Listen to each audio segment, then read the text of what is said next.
Okay, shall we start? Please enable your videos now. Some of you, it will be helpful for me.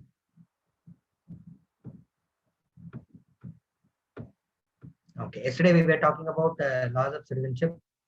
In that, we were talking about termination and deprivation.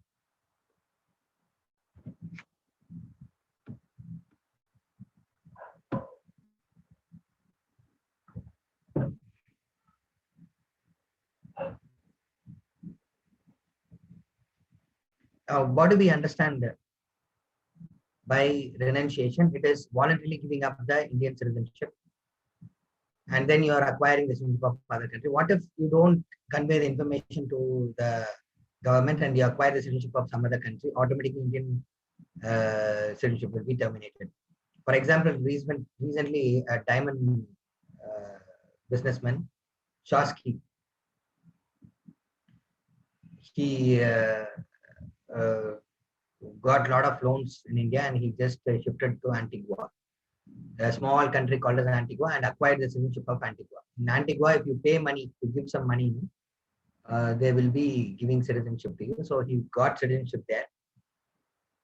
Now, the time he got citizenship there without informing Indian government, Indian citizenship is being terminated for that person. Okay. Now, termination is automatic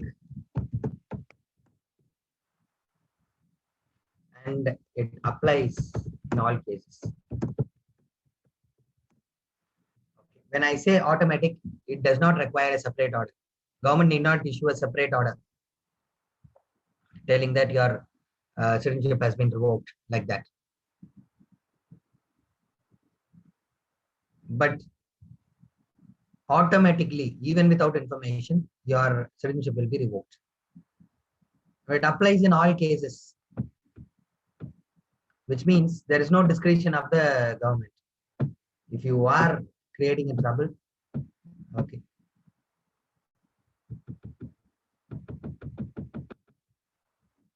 If you are creating trouble, you are going and acquiring the citizenship of some other country, automatically your citizenship will be taken away, revoked in all cases. No exceptions, no discretion of the government. Okay. Now, termination, to understand it clearly, you need to understand a scenario. Suppose there is a person called as Sam. Okay, now Sam is an Indian citizen. He travels to USA. When he travels to USA, he has to have two documents. One is the passport, another is the visa. Now, he travels outside India. A seal will be made on the passport, Indian passport, that he is traveling to USA. He enters USA. He lives there in USA for a substantial period of time, long years. So he is able to get the US citizenship. And when he is coming out of USA, he's using US passport. See, now he is holding both Indian passport as well as US passport. So he's showing the US passport to leave USA. There, the US official will make a mark in US passport. He comes to India. Now, if this fellow shows the Indian passport to the Indian customs officer, telling that let me inside India because I'm an Indian citizen, the customs official will say that there is no record of your travel. Where is your record? So this guy will now take US passport and show, see, I'm flying from US. I'm having US passport also. At that time, Indian customs official say, no more you are a citizen of this country because the date and the time in which you have acquired the citizenship of USA have become a US citizen and Indian citizenship has been revoked. Indian citizenship has been revoked, done away with. Now you cannot enter into India. If you want to enter into India, you have to take visa, a permission to enter India. You cannot hold two passports at the same time. According to Indian law, you don't have the dual citizenship. So that is why termination is there. Okay, so the government may come to know that you are holding Indian passport, even though you have acquired citizenship of some other country in a back date, a previous date. Okay, the government, when it knows that you have acquired citizenship of other country, they will say that they will declare that already your citizenship has been revoked. No separate order is required. Okay, automatically the citizenship has been revoked. The person cannot claim Indian citizenship from the date on which they have acquired the citizenship of some other country. Whereas deprivation, okay, is, remember it is not automatic, a separate order is required. So whenever you have to deprive a citizen, no, you have to uh, issue a separate order. You have to issue a separate order and say that the citizenship has been revoked, and it is discretionary in nature. Revoking of citizenship through deprivation is discretionary choice of the government. Now, uh, let me come back to that 2 points. Now, deprivation is conditional. There are 5 conditions in which deprivation is applicable. First is if you have obtained the citizenship by fraud.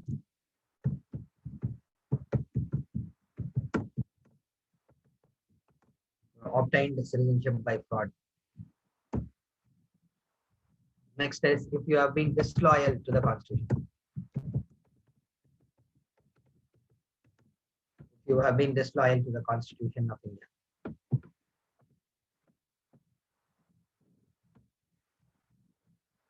If you have obtained citizenship by fraud, if you have been disloyal to the Constitution of India.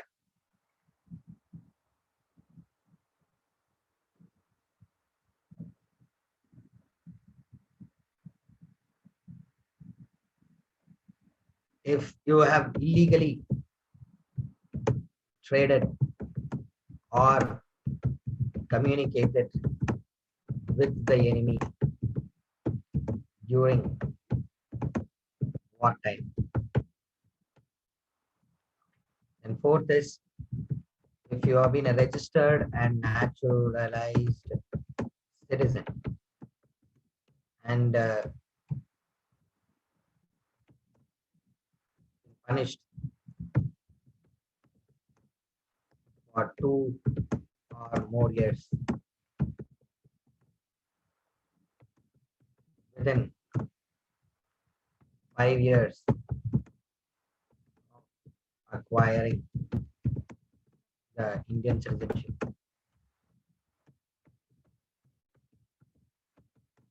So in this case also, if you are registered naturalized citizen and if you are punished for 2 or more years within 5 years of acquiring Indian citizenship, your citizenship shall be deprived. Okay, and finally, if you have resided outside India continuously for 7 years,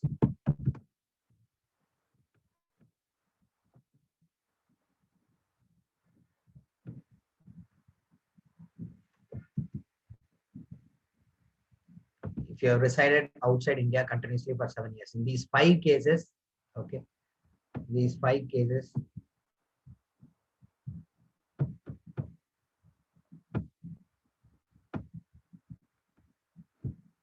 the citizenship shall be deprived. But as I told you, deprivation is separate order is required discretionary by the government. So supposing you have obtained citizenship by fraud, that is giving wrong information, the government will see the severity of the fraud. Okay, if minor mistakes are made, they may forgive you and say that, okay, let you continue with the citizenship. They may or may not revoke your citizenship because it is discretion of the government. If you fall under these 5 conditions, if you don't fall under these 5 conditions, the government can never ever revoke your citizenship. I'll repeat, if you are not falling in any of these 5 conditions mentioned, government cannot revoke your citizenship at all. But the government can revoke your citizenship, okay, if you come under any of these 5 criteria. Come under any of these 5 criteria, government can easily revoke your citizenship. They may revoke it, they may not revoke it. Fine. Now, what is disloyal to the constitution? It is not defined well. Okay, so any act can be said to be disloyal to the constitution. Okay, especially Sedition Act, Official Secrets Act, like that, and you can be revoked of your citizenship. Okay, now next is illegally traded or communicated with the enemy during wartime. And now I want you to say who is our enemy.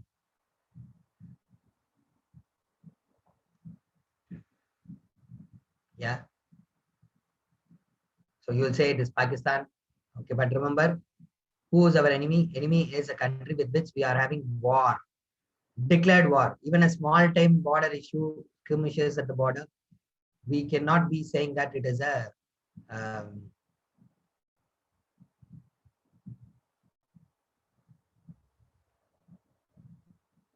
we cannot say that it is a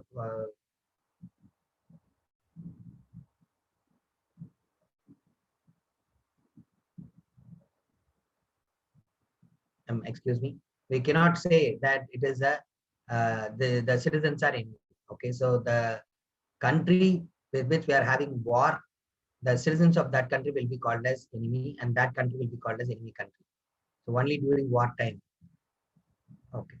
Now, what if it is peace time? It's not a war time; it is a peace time, and you are illegally trading or communicating with the other citizens, citizen of Pakistan or China. What the government can do is only prosecute you. Prosecute.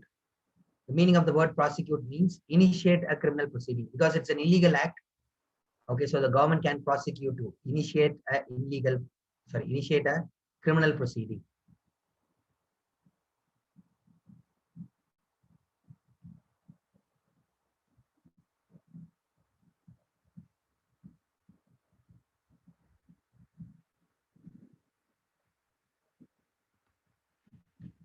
Okay, fine.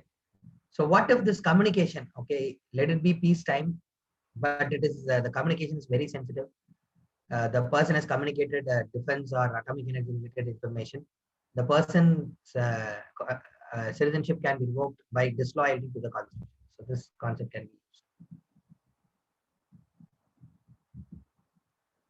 Then registered and naturalized citizen. Okay, is punished for 2 or more years within 5 years of acquiring the Indian citizenship.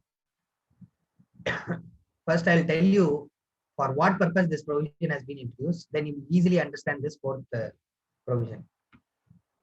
Usually, there will be criminals who will be doing crime in other countries. And to escape the criminal justice system of that country, they may fly to India.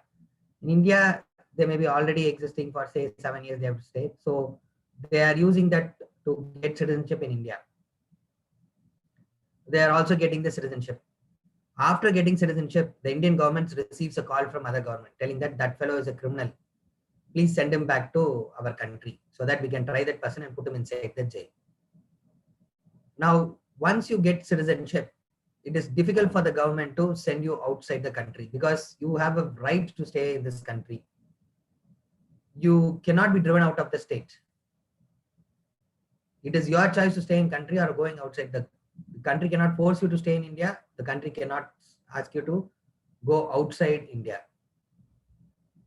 But one option is there. Supposing if you are having an extradition treaty.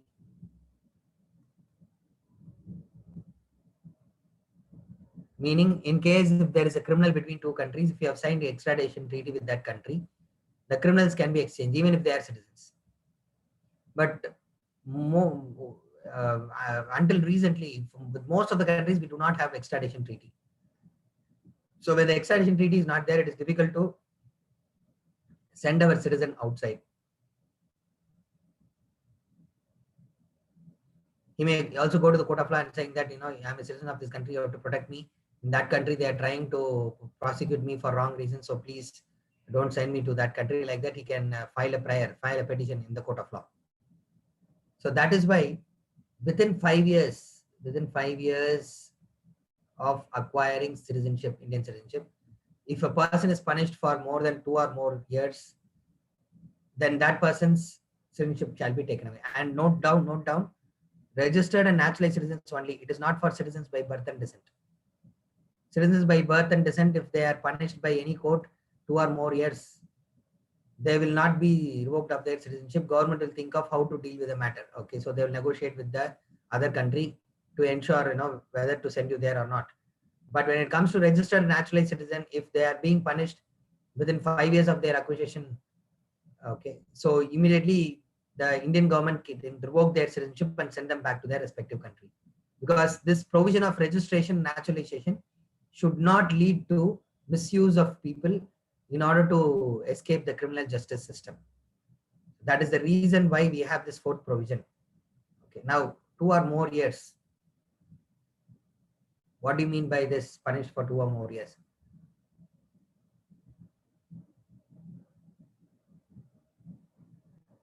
Only when the crime is a serious crime. Okay, if punishment is less than 2 years, it means the crime is of a lesser order. So the citizenship cannot be taken away from the individual only when he does a serious crime. That is why they've kept a check only when he does a crime which invites punishment for more than 2 years. Now,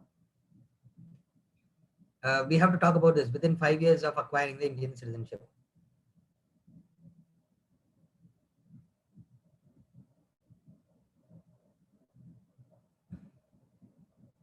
What if the registered naturalized citizen is punished after 5 years after the acquiring of Indian citizenship? He will be treated as same as citizen by birth and descent, so his citizenship cannot be revoked. So only within 5 years, if it is punished by a court of law, we will say that his citizenship can be taken away. The one more logic is we give citizenship to other country people based on registration, naturalization, thinking that the person is of good character. Now, if he has done a criminal wrong and he is punished, okay, so he has obtained the citizenship by wrong information or with wrong intention, so his citizenship shall be revoked. Then finally, the person should have resided outside India continuously for 7 years. Okay, why this 7 years? Is because in any country, okay, the citizenship law will say that if you are residing in that country for 7 long years, you can get citizenship there. So if a person is outside India for 7 years, means there is a possibility he could have got the citizenship of some other country also. So Indian citizenship shall be revoked.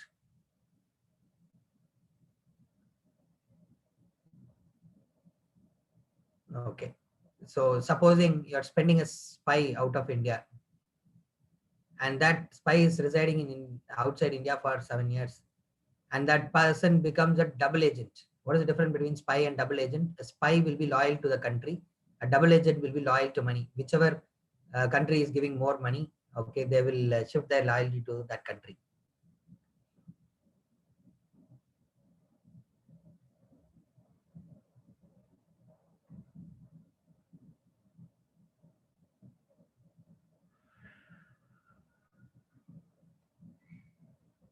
So if a spy has turned as a double agent, easily you can deny the citizenship and ensure that he is not returning back to India. He's not spying on India. Now you may be asking, sir, some people go for job, education, research purpose and stay in other country for 7 long years. They do not return to India. Yes, true, it happens. Okay, they are exempted from this rule. Okay, they will not be subjected to this rule. Then who else will be subjected to this rule? Sometimes spouses of those who are working in other countries also go and stay for 7 long years. Okay, so now you may have a question.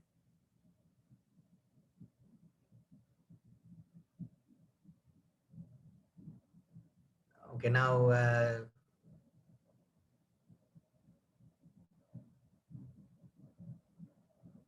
thinking that, okay, residing, you will be thinking that what if innocent people, they are residing outside India for 7 years, will the revocation of citizenship will be automatic? No, as we discussed already, okay, even this criteria, it is the discretion of the government.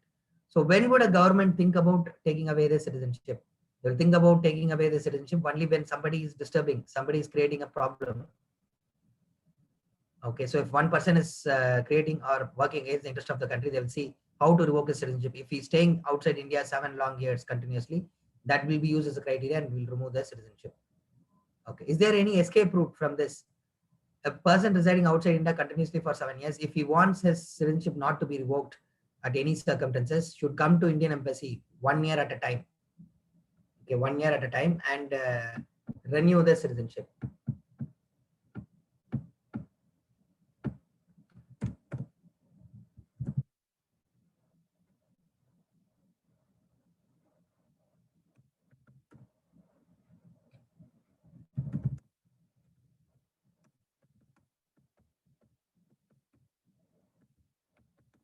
One year at a time.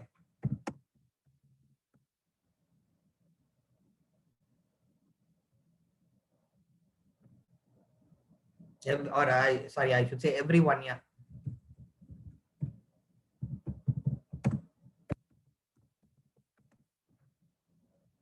Okay, so 8th year one time, 9th year one time, 10th year one time, like that. They have to. Any doubts in this? So deprivation is over. Any doubts you can ask. You can click on the hand raise button and ask me the question.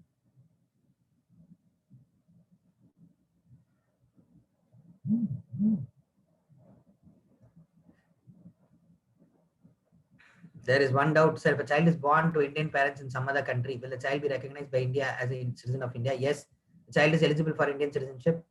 The child can acquire the citizenship of some other country also. That is why we are saying that parents has to come to Indian embassy and register themselves as Indian.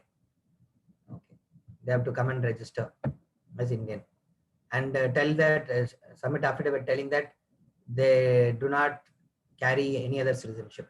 The child does not have any other citizenship. Okay.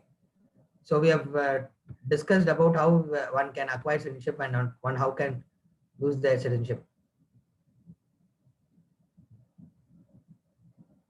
Now they're asking, sir, is there any time period till which they can keep on renewing their citizenship? Any number of time. Okay, any number of time they can do. Okay. In fourth point, okay, what if they cross 5 years? Their citizenship cannot be revoked. Registered naturalized citizen, you cannot revoke their citizenship. Okay, then government of India has to negotiate with the other country on how to deal with the charges on that individual. Okay, so before 5 years, immediately the government can revoke the citizenship and send the person back to that country. After 5 years, the government is in a dilemma situation, so they have to negotiate and check. And government also has the duty to check whether the laws of that land is appropriate. Okay, and if the laws of that state is different from Indian laws, according to Indian law, if the person is innocent, the Indian government will not send that person outside.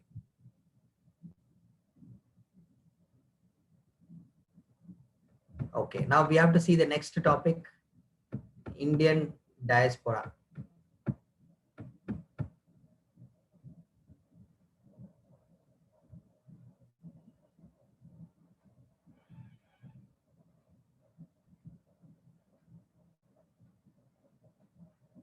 So some of the questions you are asking, no,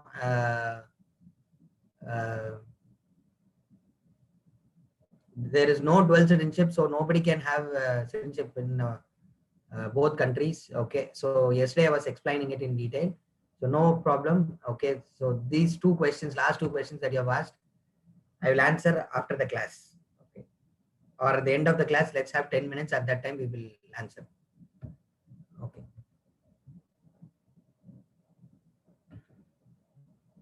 So please ask that question at the end of the class. Okay.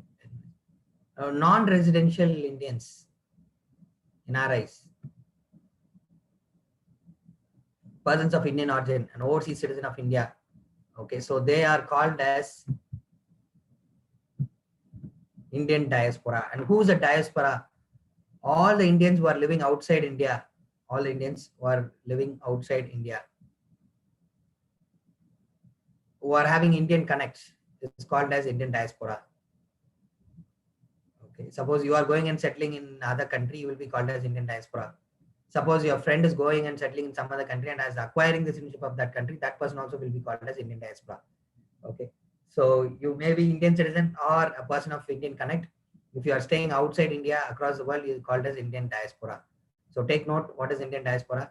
Indian diaspora are those people. Indian diaspora are those people who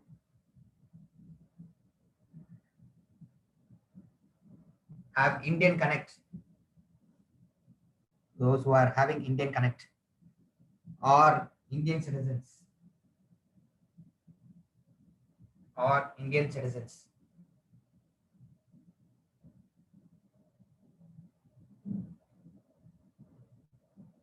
and abroad, live abroad across the world, live abroad across the world. So I'll repeat the definition. Indian diaspora are those people who are Indian citizens or having Indian connect who live abroad across the world. Now I'm talking about two sets of people here. One is Indian citizens and another is people having Indian connect. Non-residential Indians are Indian citizens.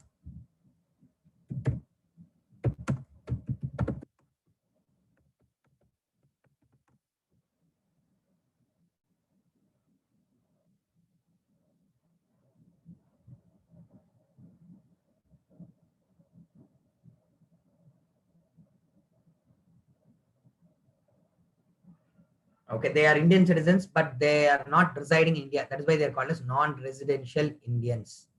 Clearly, they are using the word non-residential Indians.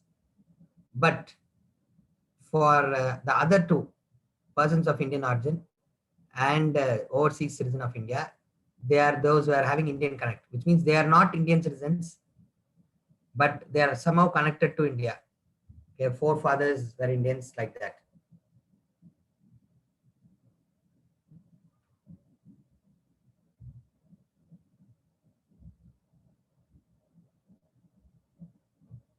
So this is what we call it as Indian connect. Forefathers would have been Indian citizens. Now they are not Indian citizens, they are citizens of other country. Now, why we are learning about Indian diaspora is these three kinds of people are useful to India in one way or the other way. Now, some of you may be wondering, sir, what is persons of Indian origin and overseas citizen of India? 1950 is the dividing line. Those persons who have gone outside India before 1950 and has acquired the citizenship of some other country is called as person of Indian origin. Okay, so those who have left India before 1950 and has acquired citizenship of some other country is called as persons of Indian origin. Okay, those people who have left India after 1950, okay, those people who have left India after 1950 and have acquired the citizenship of other country is called as overseas citizen of India.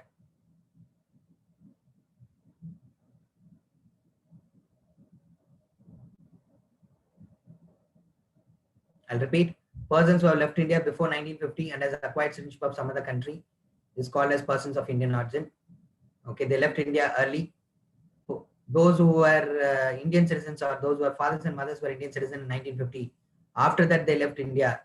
Okay, they are called as overseas citizen of India. Why this demarcation? Because those who left India before 1950 were not Indian citizens, or I should say, formally they were not recognized by India as Indian citizens, because 1950 only we are having the constitution, and Indian constitution gives citizenship to all. So overseas citizens of India were having formal citizenship and then they acquired the citizenship of some other country. Okay. And another difference is person of Indian origin left early before 1950. Overseas citizen of India left very recently. So naturally, persons of Indian origin will be related to India, but they won't be frequently visiting India because they've left so much time back. They've not all tracked with the Indians here in India. But overseas citizen of India, no, they will have their relatives here. Supposing a couple goes to USA and gets the citizenship, their parents, their siblings, their friends, all of them will be citizens of India only.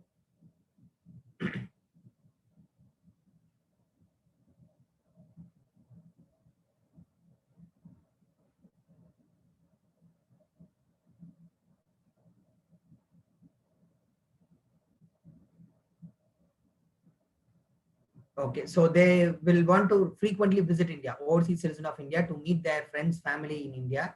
They will want to frequently visit India. They want a frequent visit. So now, the Indian government earlier had given more facilities for overseas citizen of India compared to persons of Indian origin. Okay, they've given more facilities. Now, why overseas citizen of India was given more facilities? Because they are recently left, they require more facilities. That is a simple logic.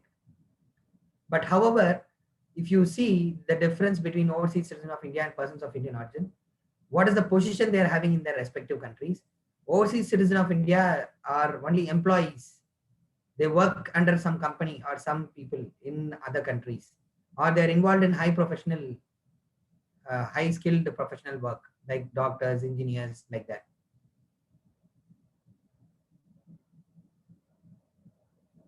But in case of persons of Indian origin,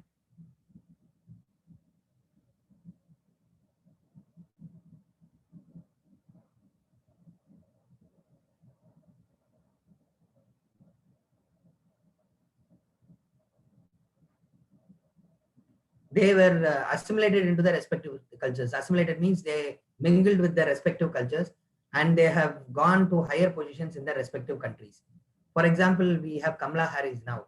vice presidential candidate in US. She's a person of Indian origin. Then and the next in line in UK, in United Kingdom, the probable next prime minister is Rishi Sunak, a person called as Rishi Sunak. He is also a person of Indian origin. See, once United Kingdom ruled India, now a person of Indian origin is going to be the next prime minister of United Kingdom. Okay, so things are changing fastly across the world. And the point is, persons of Indian origin are in very powerful positions. Now, according to Indian law, if you say that persons of Indian origin will receive less benefit compared to OCI, it will be like discriminating them, and persons of Indian origin will not have the incentive to support India. So we have done away with this categorization, persons of Indian origin and overseas citizen of India. This categorization has been done away with.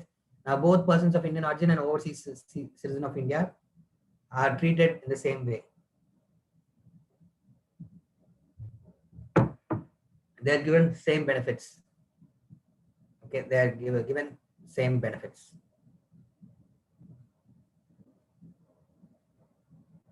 And why we have to give benefits for all these three categories of people? Okay, that is because they act as brand ambassadors for India. The NRIs, persons of Indian origin and overseas citizen of India, are all brand ambassadors. They have already proved what is India, what is Indian working culture, how efficient Indians are in their respective countries. So if Indian government goes and makes deal with the other countries, through them we can easily influence the other governments to have a good deal with India. And we are also talking about make in India. If some other countries should come and make in India, the countries should know about the working culture of Indians. Already they know by the NRIs, PIOs and OCIs. So automatically they will come and invest in India. And not only the foreign investors, NRIs, PIOs, OCIs themselves bring in quality investment to India. What is quality investment? See, a foreign person, if he is investing in India, whenever there is a small economic crisis or political crisis in India, they will take out all the money that is invested in India. But person of Indian origin and overseas citizen of India and NRIs, when they invest in India, they will wait for the problem to be over. They will not easily take out the investment in India. They will make long-term investments in India. So that is why we say that their investments are quality investments. Okay, the investments they make are quality investments.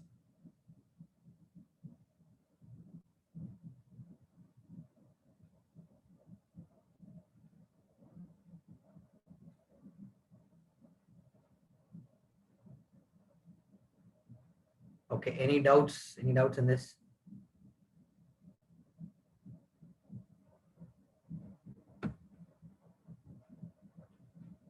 Now you may be asking, sir, what is the name for the club, the people, persons of Indian origin, overseas citizens of India?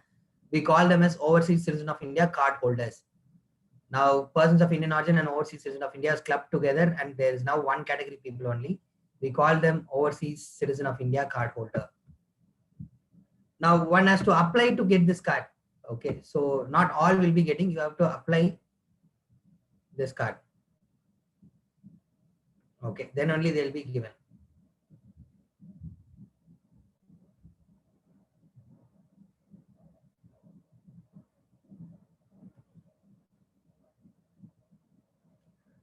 Okay, what does Indian Connect you are asking? Indian Connect means some way they are connected to India. Their forefathers were Indians, or they may have birth here. They might have been Indian citizen, now they are not Indian citizen, or their origin is here. That is, their forefathers are here. That is mean there's Indian Connect. And SAN 208825 has asked, if a guy of Indian Connect is in US, he is an Indian diaspora, then if he again leave to other country, then what he would be called, Indian or US diaspora? Okay, originally he was an Indian, so we will be maintaining him as Indian diaspora only. Whichever country he keeps going on, keeps moving on, he will be remaining as Indian diaspora. Okay, and I'll repeat who's an NRI. NRI is a non-residential Indian. They are Indian citizens, but living in abroad and other countries for job or for education purpose or for research purposes. Okay, NRIs are Indian citizen only. They reside in other countries with a permanent residential certificate in that country, PRC in that country. Done. So next, let us talk about what are the benefits of OCA card holders. You said they are having special benefit, no? So what are the benefits they are having? Okay, please note down this, we'll discuss.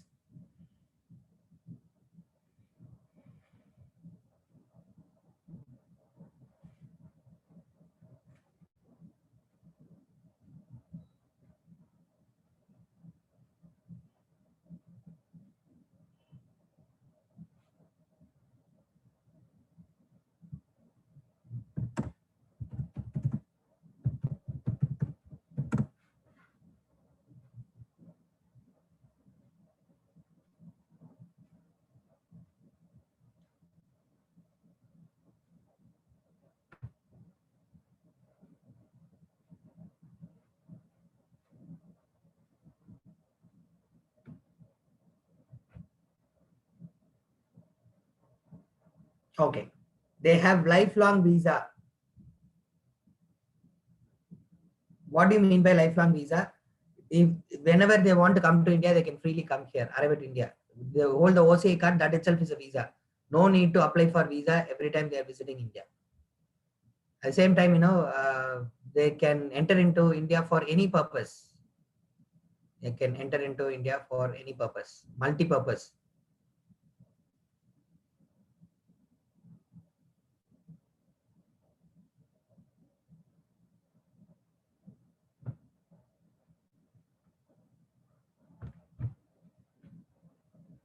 Okay. Now, what do you mean by this multi-purpose? Whenever you visit a country, you have to tell for what purpose you are visiting this country. For OCA card holders, they need not tell the purpose. They can visit India for any purpose they want. Marriage, tourism, medical, education, job, whatever they want, they can. Multi-entry. Some of the nationals can enter into India and exit India through only one international airport or international port. Okay, this rule keeps changing. At one point of time when there was Sri Lankan civilian war, people from Sri Lanka can enter into India or exit India only through Chennai International Airport or port. Okay. They are not allowed multi-entry. But if there is a person is OCA card holder, he can enter anywhere. Now, one important point you must remember, people from Pakistan and Bangladesh will not be given OCA card. They are not eligible for OCA card. Because if you are giving OCA card for them, everybody is eligible for that. We cannot afford to give them OCA card. Then they can visit India any number of times in a given year. Multi-visit. Certain countries like Colombia, Nigeria and all, they can visit India only 3 times a year because smuggling problem. Okay, narcotics, smuggling of drugs, diamonds, other problem and all. So Colombia, Nigeria, and Congo, a person comes to India, only 3 times a year they can visit. But in case of OCIs, overseas citizen of India card holder, that cannot happen. Or the restriction is not applicable, which means the OCI can visit any number of times to India from these countries. Whichever countries the restriction is there. Okay. And next is they need not register with foreign registration officer. Who is a foreign registration officer? The superintendent of police of every district is a foreign registration officer.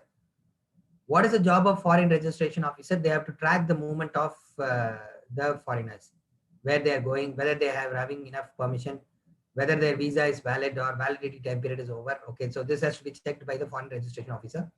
So for any foreigner who comes to India has to keep on registering with the police.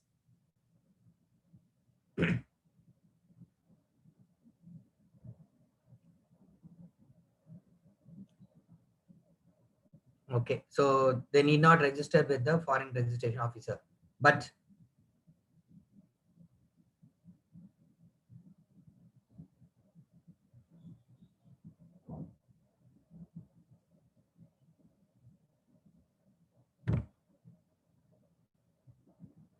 in case of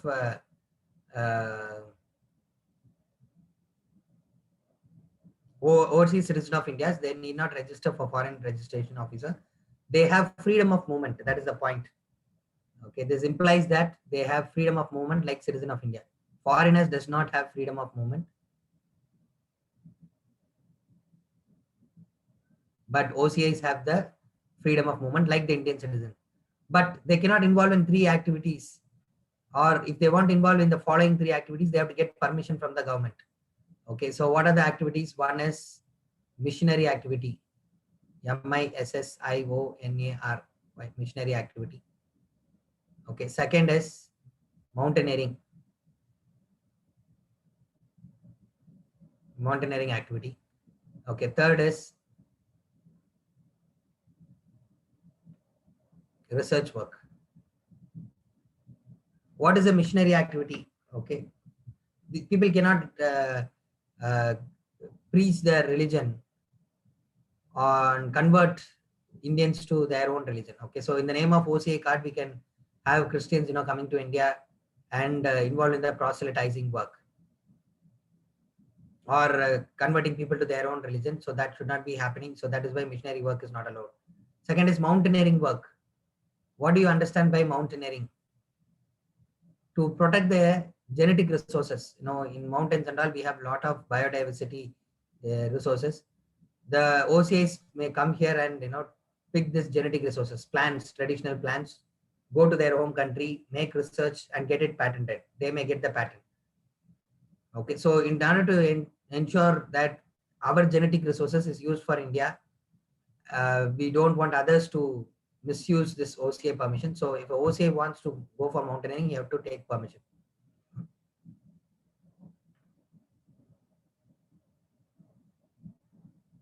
Okay, for that matter, mountaineering, no, even Indian citizens need to get permission, because the government of India has to track how people are moving and other things, no? So to keep tracking. Then third is research.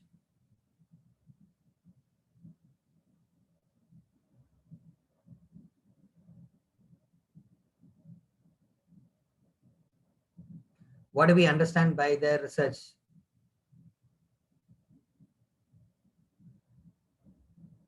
Sometimes OCIs can come here and make a research which is against India, prepare data against India. That should not happen. That is why they also should get permission to do research work.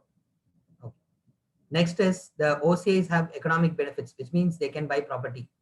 The beginning of the citizenship class, I told you foreigners cannot buy property. If they want to buy property, they have to take permission from the government of India. Maximum they will be given lease only. The property will not be sold to the foreigners.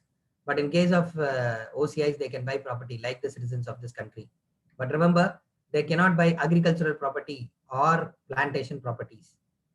Agriculture properties and plantation properties. Why is that? Already in India, the cultivable land is reducing. So we have to produce more. We have to produce more for our own benefit. Okay, we have to produce more for our own benefit. If you allow the OCs to buy agricultural property or plantation property, they may use it for some other purposes. Then food security of India will be at a problem. You must know that India is buying land in other countries like Ethiopia, Mozambique, Tanzania. So these East African countries, we are buying land because they have enormous land without cultivation. So we are buying land from them and involving in cultivation in order to grow food for ourselves.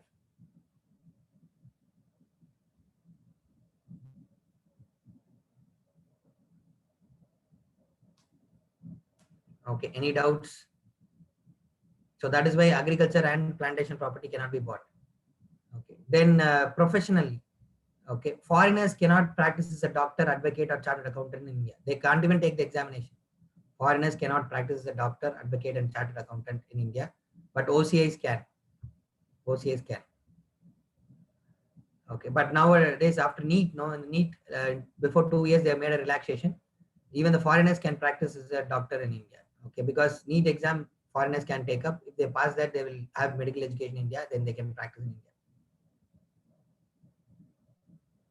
Okay, now educational benefits. The OCIs have certain quota. The OCIs have quota. Okay, what is the quota that the OCIs have? In central universities, state universities, in medical education, in engineering education, a small percentage of quota is allowed for them. Okay, so they can come and study in India. So these are the benefits that we give to OCA card holders. In return, they will act as ambassadors for our country. Also, there is a relation. These people are belonging to India somewhere. Okay, so they will want to get certain benefits from India. So based on their request, we are going for it. Okay, so we have done with citizenship chapter. Any doubts?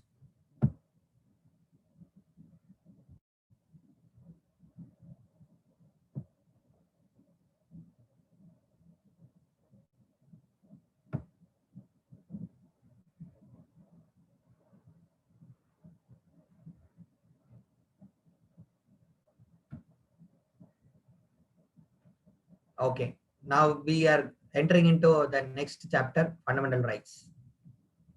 Fundamental rights is part 3 of the Indian Constitution, Article 12 to 35. Fundamental rights are called as fundamental rights because it is basic for life. Since it's our basic rights, we are using the word fundamental rights. And one more reason why we call fundamental rights as fundamental rights is because it is there in fundamental law of the land. The other name for Constitution of India is fundamental law of the land. Since it is part of the fundamental law of the land, we say it is fundamental rights. It's basic for us. Okay, next is we have to talk about meaning of rights.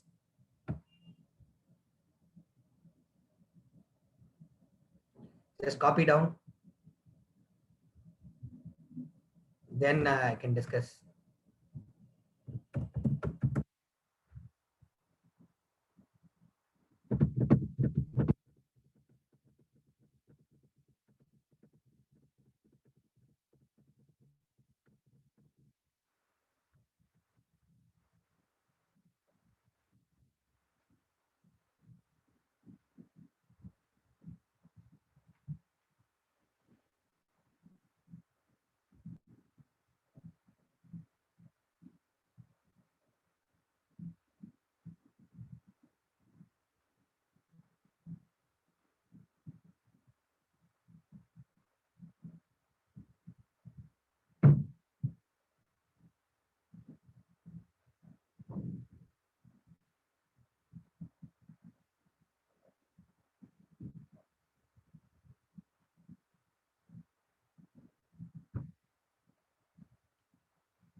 Okay.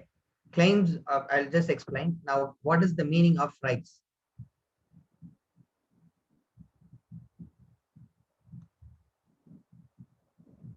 Rights are claims of the citizen. That is, citizens will ask certain things to the government.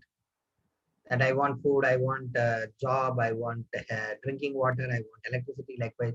Whatever claims made by the citizen, okay, so that can be called as a right, but every claim cannot be accepted as right.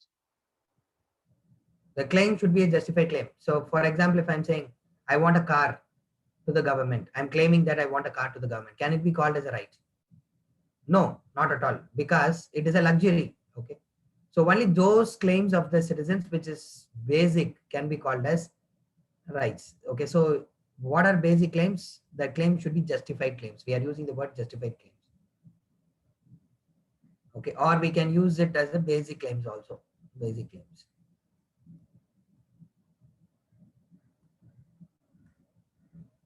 Now, what are the claims? Okay. Justified claims or basic claims that helps us. One which helps you to have a complete life. Very important. Complete life. What do you mean by complete life?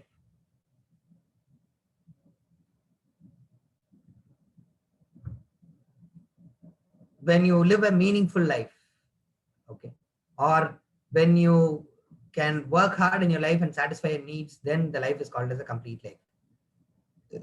When you have all the basic opportunities so that you can work hard and satisfy your needs, okay, so then that is called as a complete life.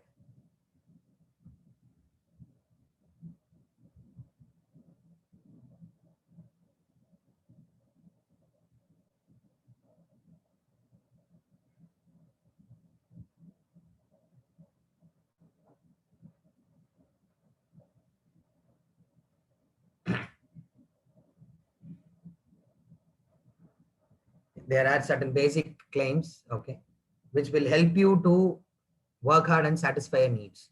For example, I'll tell you education. If education is given to an individual, the individual can go to job. By doing the job, he can earn money. Through that, he can satisfy his needs.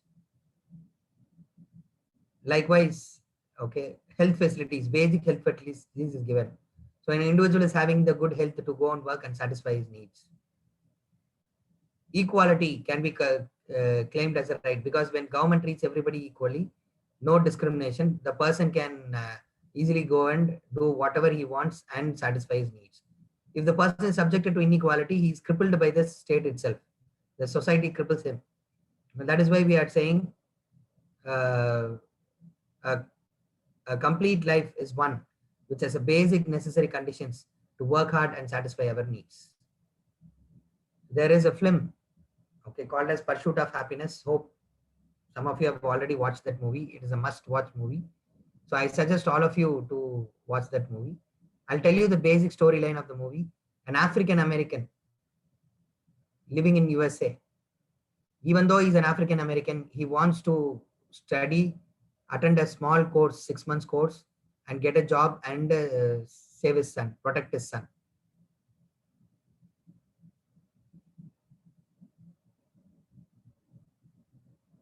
Okay, so he will work hard, okay, and clear that examination, and then get a job and will do that. Now, the point of the film is, irrespective of who you are, you may be a woman, you may be African American, you may be from India, anybody, if they work hard, they will be able to satisfy their needs by themselves and pursue their happiness in USA. Okay, so that is what we call it as pursuit of happiness. Okay, complete life is pursuit of happiness.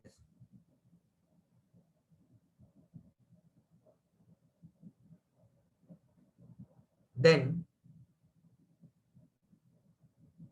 if your claim should not affect your health, okay, so your claim should be basic. That itself means it should not affect your health. But sometimes people ask, today's news, it is there. Not I'll use that news for the next one. Not affecting the health means some people who are using drugs, they'll say it is my right. You don't interfere. Who are you to come and question me? Can we accept that as a right? No, because it is affecting the health of the individual. Suicide, can it be accepted as a right? No, it cannot be accepted as a right because it puts the end to the life. Okay, so we have certain things. When individuals claim certain things and puts an end to their life, then it's automatically it is affecting their respective health, and it is not a right. Then it should not affect your dignity also. Okay, so now sex workers have demanded to the government that they will be recognized as right to work. This is today's news, and NGO has said that sent a report to National Human Rights Commission, telling that please take back that advice, because sexual workers, if you recognize it as a right to work, then in the name of right to work, there will be more exploitative sexual work. Okay, so there's a difference between voluntary sex work and forceful sexual work, but to identify it is very difficult. So in the name of voluntary sex work and right to work, exploitation or forceful prostitution will be taking place. So we cannot accept it as a right. Okay, so that is a case in point. Okay. So if at all you are claiming something, and if that claim is accepted by the state, it can be called as a right. The state will use the three criteria to determine whether your claim is basic claim or not. What are the three criteria? Complete life. Second is it should not affect your health. It should not affect the dignity of the individual.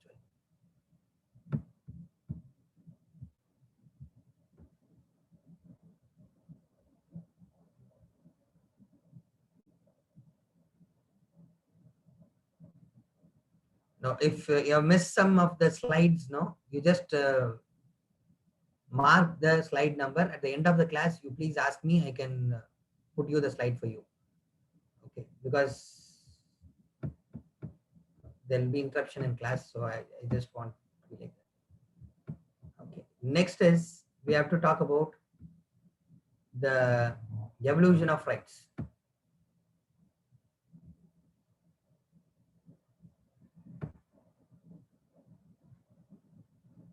Okay, so let me first talk about the basic fundamental rights. Okay, so let's discuss this, then we can go to the evolution of rights.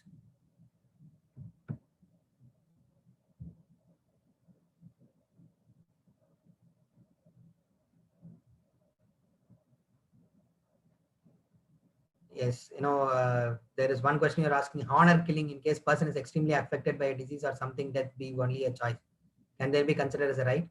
Now in India, that is called as euthanasia. We don't call it as honor killing. Honor killing has another connotation. Euthanasia is allowed. Passive euthanasia is allowed. Okay, which means the person may be allowed to die a sooner death than prolonging his death. We will be talking about euthanasia under Article 21. So right now, don't worry. Okay, but remember, passive euthanasia, mercy killing is allowed in India.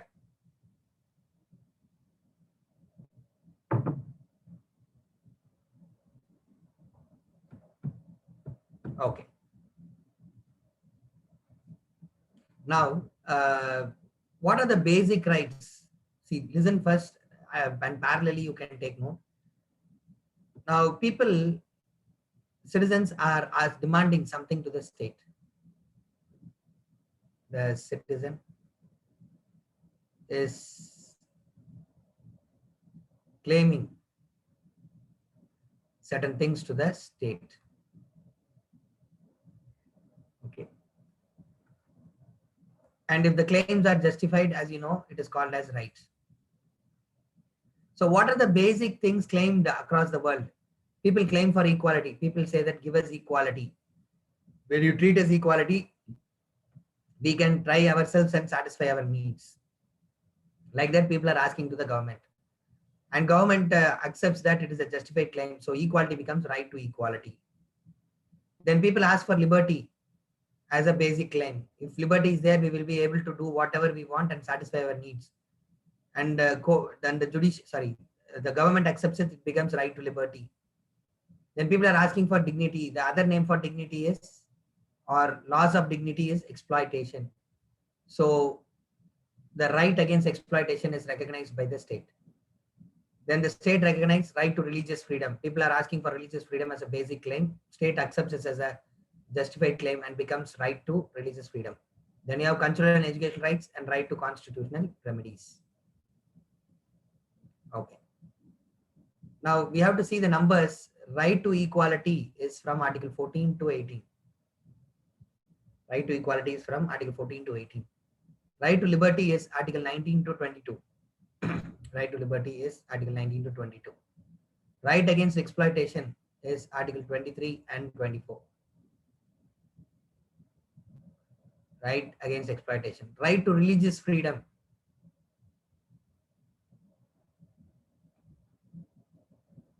Okay. Right to religious freedom is Article 25 to 28. Right to religious freedom is Article 25 to 28. And cultural and educational rights, Article 29 and 30.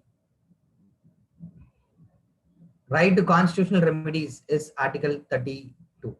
Right to constitutional remedies is Article 32.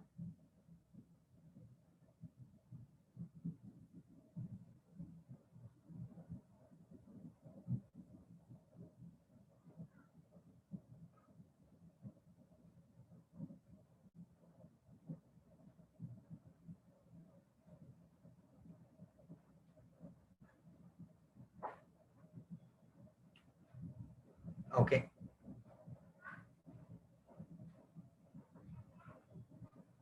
So now, yeah, listen carefully. Citizens are asking for all these basic claims. It has been accepted by Indian Constitution. 6 rights has been accepted as a basic rights. I will explain them in detail. For some of you may asking, sir, what is cultural and educational rights, right to constitutional remedies? Every article will be explained, 14 to 32. So don't worry now. Now, if you understand that these are the basic rights that is given in Indian Constitution, that's fine.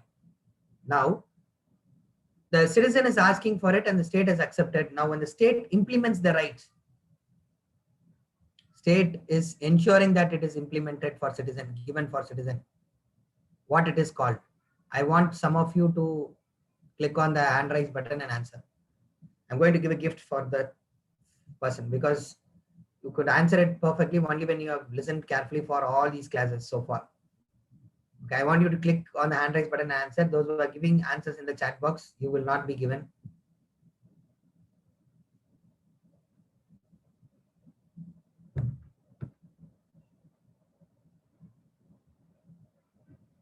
Okay, so don't worry about the number of articles, no. As and when you read Indian polity, automatically articles will go into your mind.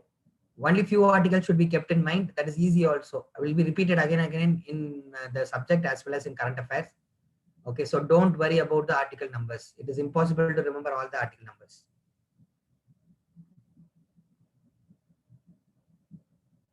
Yes.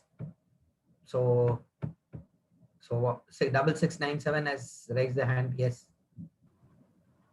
Sir, it is called a law. I will once again give you a chance.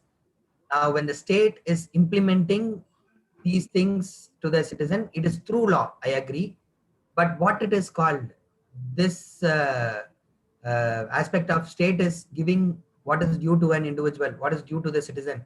The state is implementing it. What it is called? You have to. I will give a clue. You have to answer from the preamble. You have to choose one of the key words in the preamble and answer. Now try now.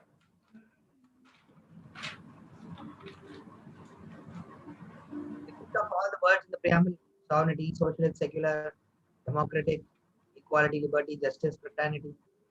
So what would be the process when the state implement rights to the citizen? When the state gives what is due to its citizen. Okay. So already some are answering in the chat box correctly. Okay. So nobody wants the gift, I seems. Sir, Just whether it is democracy? justice, justice. But that was a good try. First you said correctly that law is a means through which implementation is done. Okay, so you have understand the question in that way. Good. Oh, But the okay, process is sir. called as justice. The Okay, sir. state implementing right called as justice.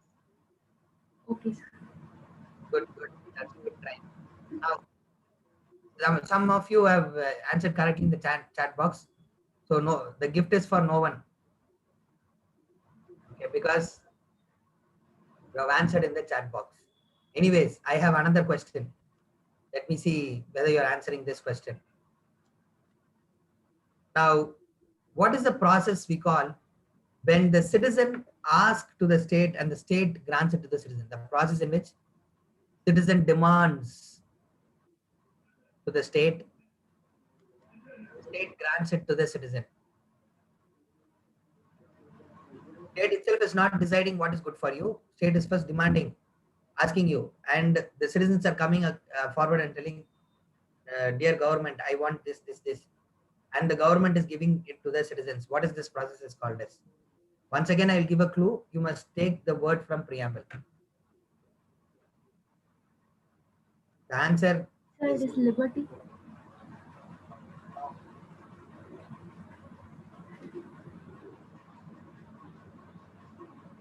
somebody click on the hand raise button.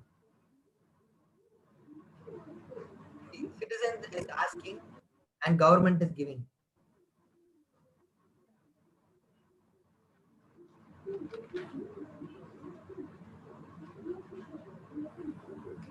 So will we call it as a rule of government or rule of people? See, when the government decides that I will give this, that, will give you ration item, I'll give you color TV, I'll give you washing machine, like that.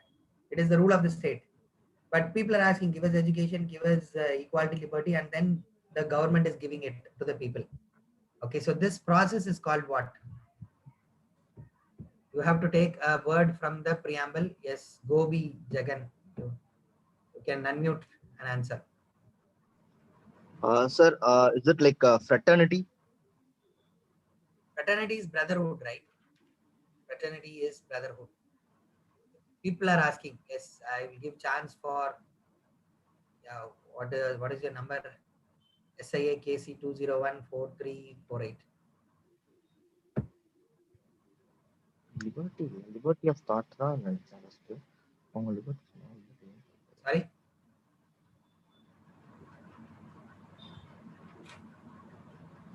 14348. You unmuted yourself. Please give me the answer.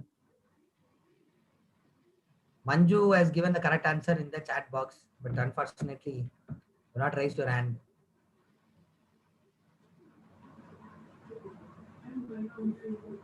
KCR, are you there? Okay, 76983. You can unmute and speak. Sir, is it liberty? Sorry, It is liberty, sir. Vidudalai. please be clear now. What is it? Liberty, sir. Liberty.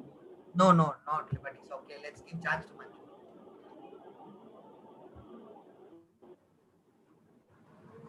Yes, you can unmute and speak. So it's democracy. Very good. It is democracy. Okay, you already gave the correct answer in the chat box. Yeah, I already texted you in the chat box. Good, good. So your gift is ready for you. When we meet in offline class, probably I think soon, right? Because the government is allowed to have coaching classes From all, November 16. from November 16th onwards. If your batch strength is very less in Adayar, I think probably, but there is a mix of people here, so I don't know how they are going to streamline the batches, but hope we meet soon.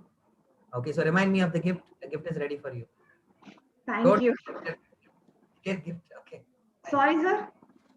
Don't expect a bigger gift, expensive gift, but some small gift will be good. Okay. Thank you. Okay, that's good. This process of people demanding and government is accepting something, this process is called as democracy. It's called as democracy. Okay. So got it. See, justice, democracy, equality, liberty, dignity, rights, all are interrelated. That is what I'm trying to demonstrate. The key words in the preamble that you have learned, okay, when we are seeing the rights, we are seeing that these key words in the preamble are given as rights, and this is related to justice. Okay, Sir, rights related to, sir, could you unmute me? they are also related to democracy. Sorry, Sir, could you mute me, please? I should repeat it. Sir, could you mute me, please? I'm not able to understand what you're saying. Sir, could you mute me? Okay, I'll do that. Where have you gone?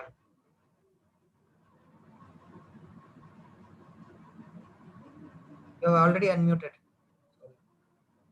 You're unmute only.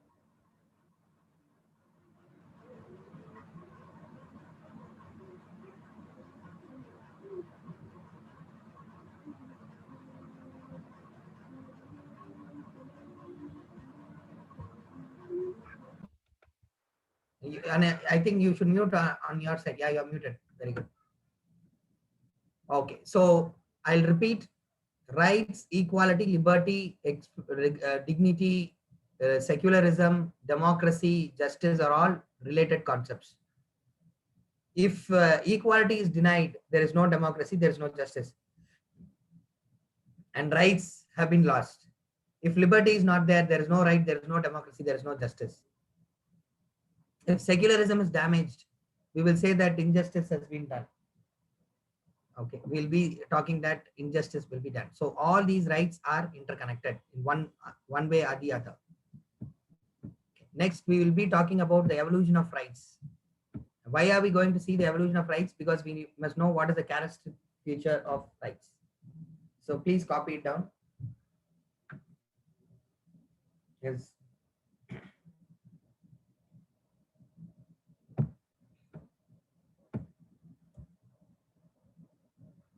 So these last three lines, I'll retype it again because there is a suspense.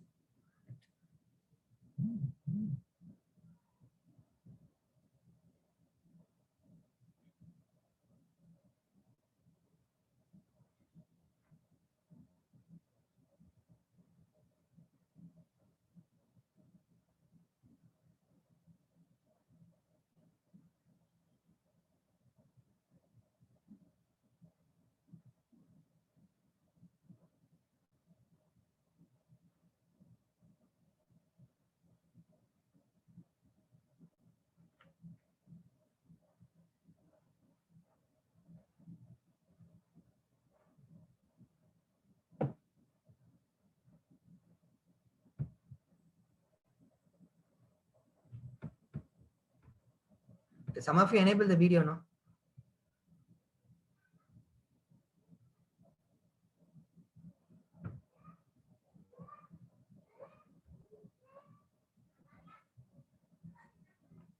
Okay. Now, I would want you to see another film. Today is Sunday. So, Pursuit of Happiness. Okay, that is a good film, but it's a slow moving film. I would suggest you to watch another film tonight itself. Okay. Robin Hood of 2012. Okay, 2012 or 2013. Russell Crowe is the hero, protagonist in that film.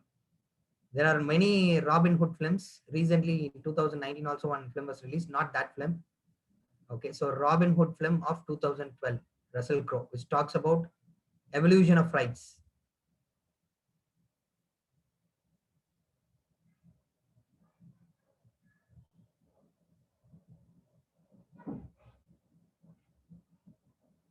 Okay, it's a kind of good war movie also, so it'll be interesting for you. Side by side, you will understand. Don't ask me, said then why this class is for you. Explain us. I will explain. Okay, fine. It will be etched in your memory after listening to my class today itself. You go and watch that film. It will etched into your memory. Okay, fine. Now,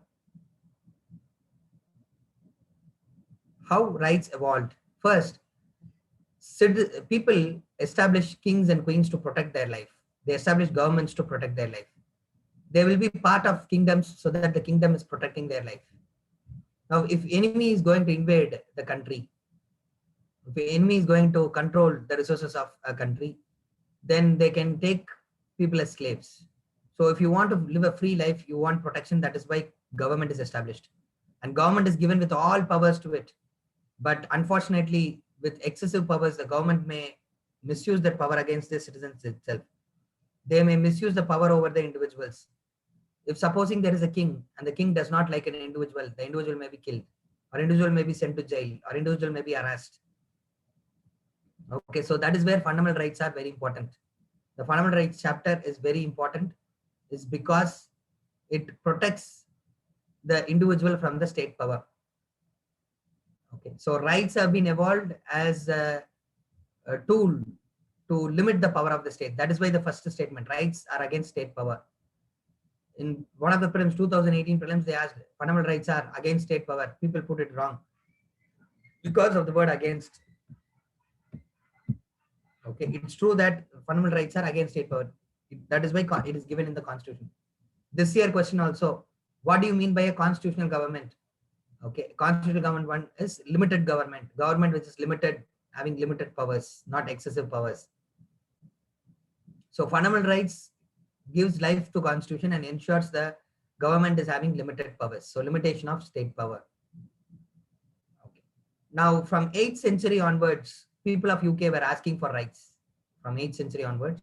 And only in 1215 AD, the first time the king is accepting the rights. I told you, rights are claims by the people and then accepted by the state. Now people were claiming for the basic rights of equality, liberty and other thing till 12th century. 4 centuries they were protesting, and finally in 1215 AD, it was granted by King James of England. Okay, so that is in the year 1215 AD. That is called as Magna Carta. The document which granted rights for all citizens, okay, is called as Magna Carta, the Great Charter. Magna means the great, Carta means the charter. Magna means great, Carta means charter. Like Magna Carta is for UK, Fundamental Rights Chapter is like Magna Carta for India. What is the difference between charter and a law? Charter is the promise made by the king to its people, whereas law is the rule made to regulate the society. So the king is promising, I will give you equality, liberty, like that, he's listing out, 64 items in the Magna Carta and giving it to the people of UK.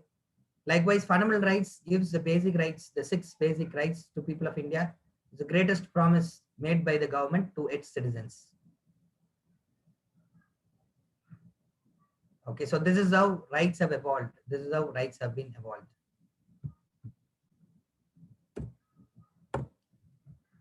Done. Now I'm going to ask you a question. I'm going to give a statement. You are going to say whether that statement is correct or not. You have to also say whether why it is correct or why it is wrong. Okay. Most of the fundamental rights are against state only, not against private individual.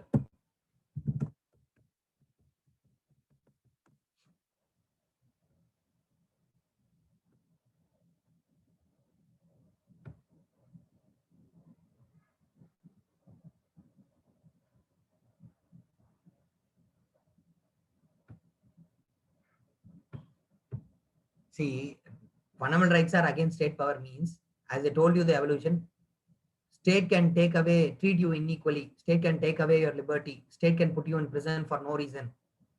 So we want to prevent state from misusing its power. So while other part of constitution talks about power of the state, fundamental rights talks about limitation on the power of state. That is why we are saying rights are against the state power. Okay.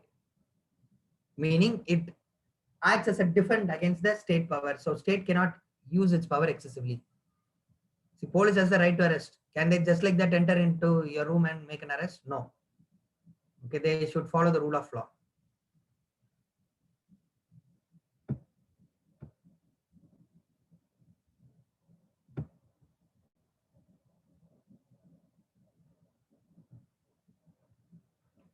Very good. Okay, so one of you answered yes, the statement is true because this is to protect the people. Very good. Most of the fundamental rights are against the state. Okay, only few rights are against private individual also. Okay, see the wording I've used is very important here. I started like this, most of the fundamental rights. I'm not saying all the fundamental rights. So the statement would be correct. So most of the fundamental rights are against, only few rights only few are against private individual also. Now fundamental rights, FR, is for citizens, or I should say normally fundamental rights is for citizens, not foreigners. What about this statement? Whether the statement is correct?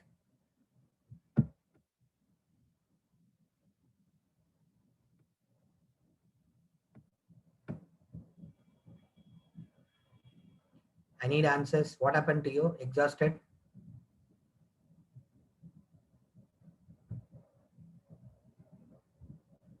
Okay, so let me rewrite the statement. Okay, normally FR is for citizens only.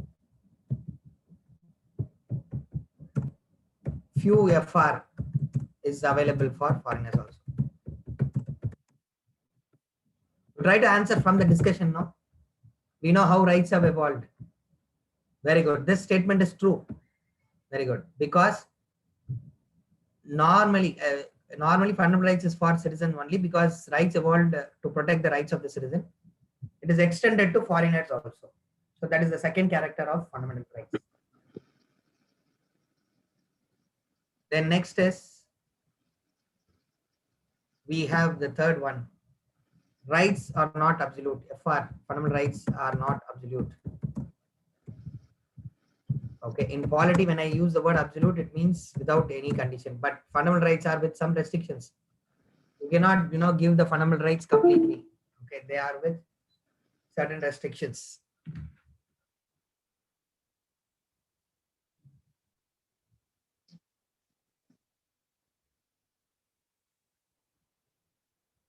Fundamental rights are with certain restrictions. So these are the three important characters of fundamental rights.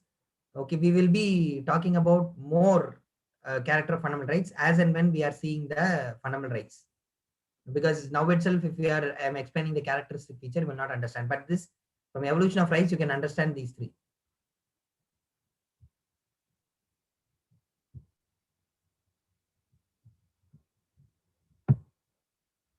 Okay. Now Article 12, definition of state. So we can have a 5 minutes break. Okay, just copy it down and go for the break. We are getting into the articles of fundamental rights, Article 12 to 35. First, Article 12 defines state. Okay, copy it down, then you can go for a break. 5 minutes break. then we can continue to discuss.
Yes.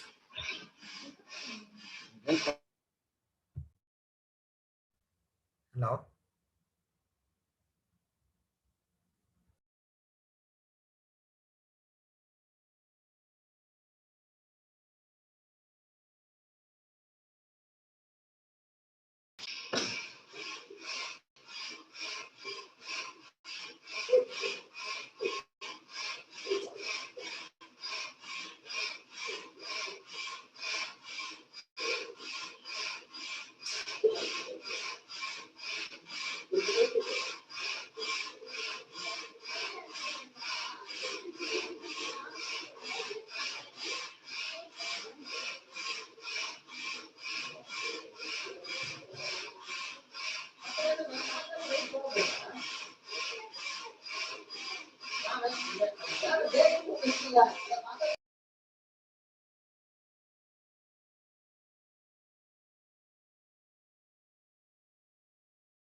Close the door.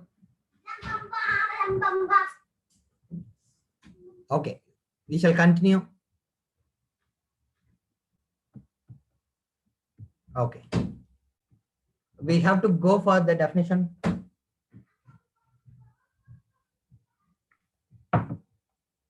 of state.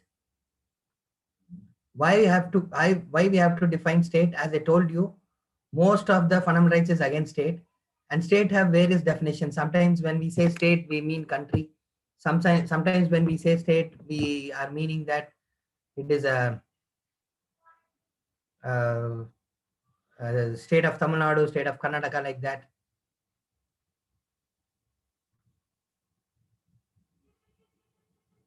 So there is a need to define state. So union government and state government will be state, union parliament and state legislative assembly, local governments will be the state. Now, which one is left here? Judiciary is not there. Okay. Okay, judiciary is not there.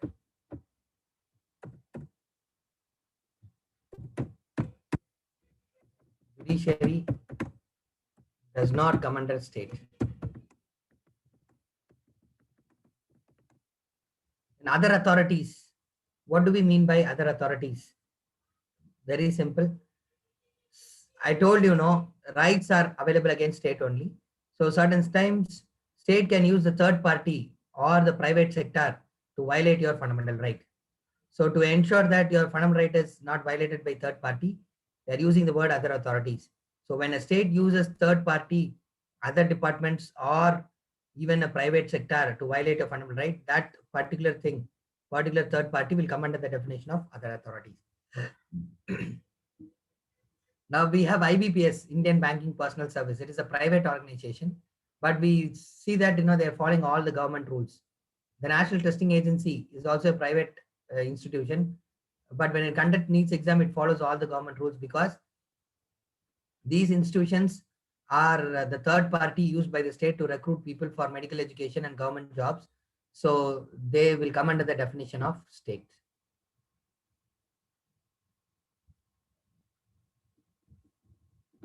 Okay, so other things like all other departments, quasi-judicial authorities and all, whether they come under the definition of state and all, it is dependent on case by case. Okay, but this other authorities is given is to ensure that even the third party or private party, when works under the government, they also come under the definition of state. Okay, done. Next, we have to talk about Article 13. Article 13 talks about or provides for judicial review. Remember, the word judicial review is not given in the Constitution. Okay, but the Article 13 provides for judicial review. Big meaning, Article 13 says whenever a law violates the fundamental rights, it can be declared null and void. Null and void means no more it is valid. Okay, so Article 13 says any law in violation of fundamental rights can be declared null and void. Okay. Now, judicial, that is Article 13, it differentiates between constitutional law and law. What do you mean by constitutional law? Constitutional law is nothing but constitutional amendment.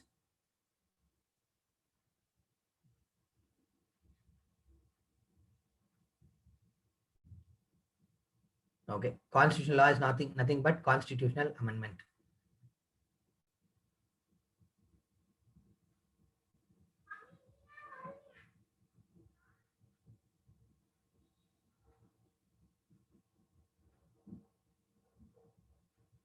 Law is the law created by Parliament. So what is the point given by Article 13? When a law is violating the fundamental right, it can be declared null and void. Okay, or judicial review is applicable for law, but not for constitutional amendment. For a constitutional law, judicial review is not applicable.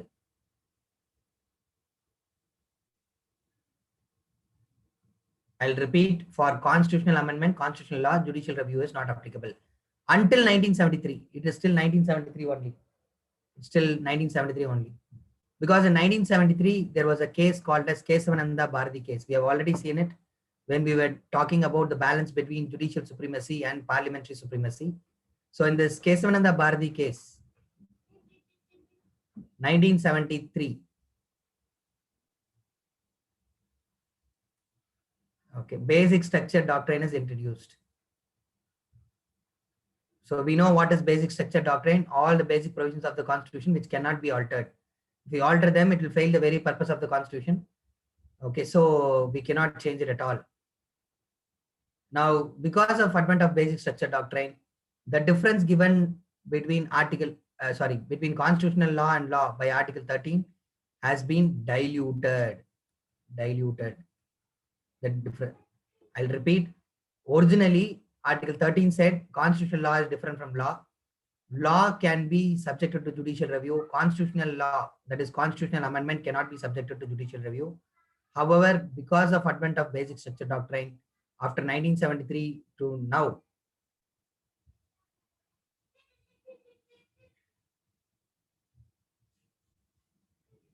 the constitutional amendment also is subjected to judicial review. After 1973, okay, because of advent of basic structure doctrine, the constitutional law, that is constitutional amendment, is also subjected to judicial review. Okay, fine. Now we have to discuss this final point, pre-constitutional law. Article 13 mentions that law also means pre-constitutional law. Article 13 also means it is pre-constitutional law. What do we understand by this pre-constitutional law?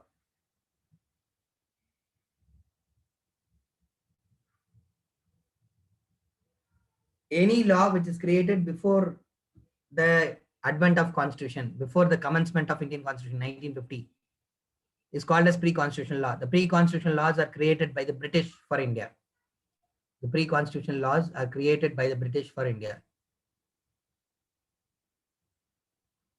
Okay, so the pre-constitutional laws also subjected to judicial review. That is the point. If the pre-constitutional law is violating any of the fundamental rights, that pre-constitutional law will be declared null and void.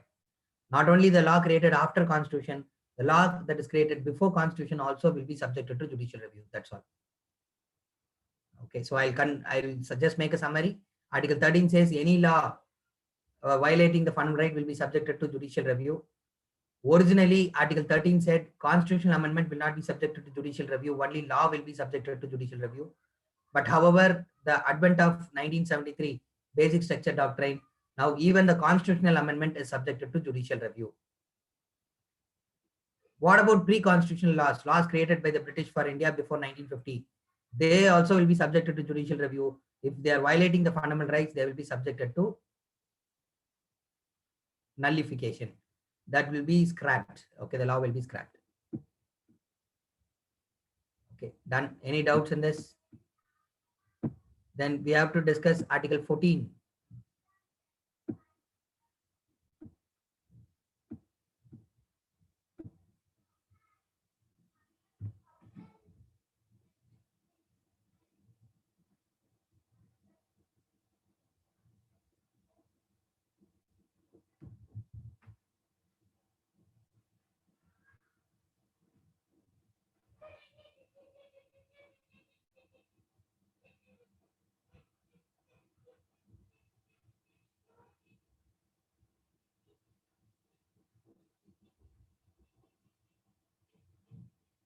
Okay, just I think you have copied it. Yes. What is equality before law? If you have gone to the court of law, or if you have seen it in the movie scenes, we will see a goddess of justice. Okay, we will see the goddess of justice.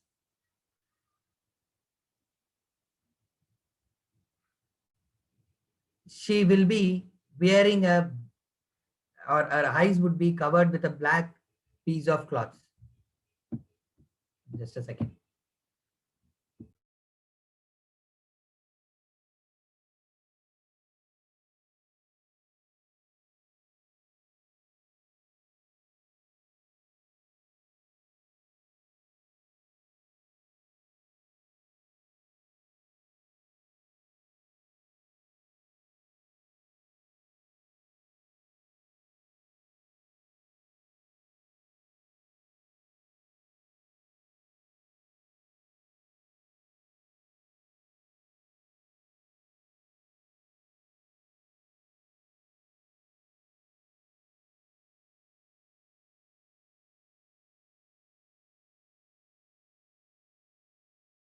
Sir audio மியூட்ல இருக்கு sir.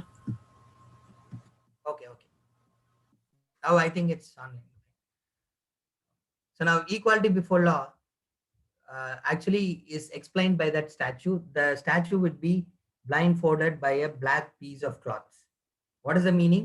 There is no partiality. Everybody will be seen equally before the law.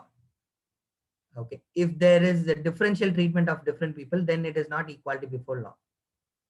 Okay. You may be a rich person or a poor person. You may be a powerful person or a common man. You may be a religious priest. You may be a lay person. All will be treated in the same way. That is what equality before law is. And equality before law is explained by 3 propositions. First is no person is above law. No person is above law. In ancient times and all, in Europe as well as in India, the king will be above law. This means everybody will be subjected to the same law, but king alone, even if he is doing wrong, he will not be punished. In case of India also the same thing. The king was above the law.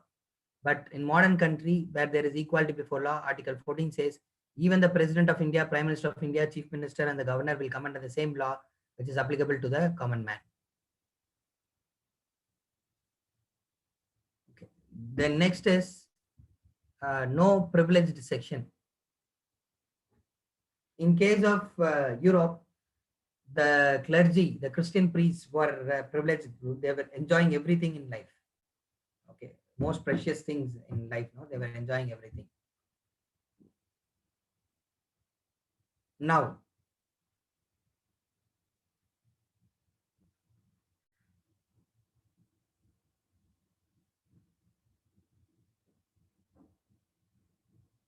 in case of India also, okay, so priestly community is a privileged section.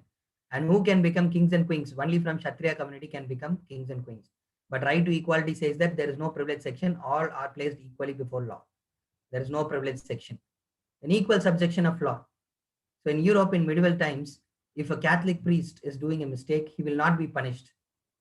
Even if he is punished, very less punishment will be given. But if a common person, agricultural labor called as serf, if he does a mistake, he will be severely punished. In case of India, when a Brahmin does a mistake, okay, less severe punishment. But when a Shudra does a mistake, severest form of punishment has to be given. Okay, it's said by Arthashastra.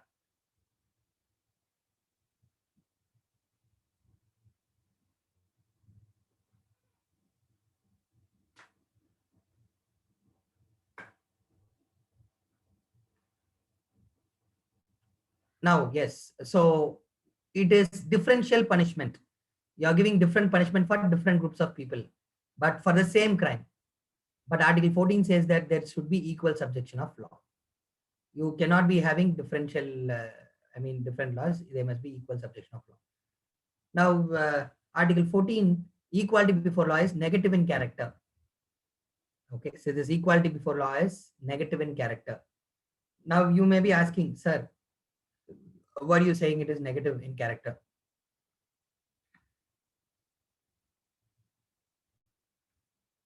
In polity, we have seen negative means absence of action of the state. There is no action from the state. In equality before law, the state will not place anybody above law. The state will not give any privilege to any section. The state will not subject people to differential law. Okay, so what happens is the state is not seeing the advantages existing. It does not, favor for the rich and the powerful. Rather, it places all in the equal footing before the eyes of the law. Now, if you ask me, sir, in reality, is it so? That is why we have Article 14. That is why I explained. Human tendency is they will favor the rich and powerful. Okay, in all societies, every day we are finding that, okay, powerful people are less punished, whereas poor people are more punished. For example, I'll give you a data. Okay, those who are in jail before the confirmation of crime, there's a concept called as under trials.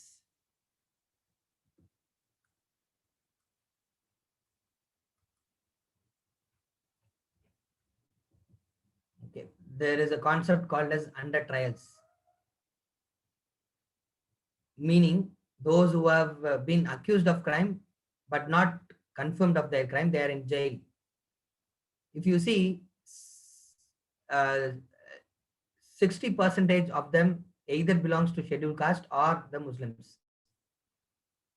Okay, so don't come and say they only do the crime. It is because, unequal treatment. So there is some kind of protection in the constitution. These people can ask for equality before law. So that is why the constitution says the state can treat people differently. That should be avoided. That is why fundamental rights article 14 is coming.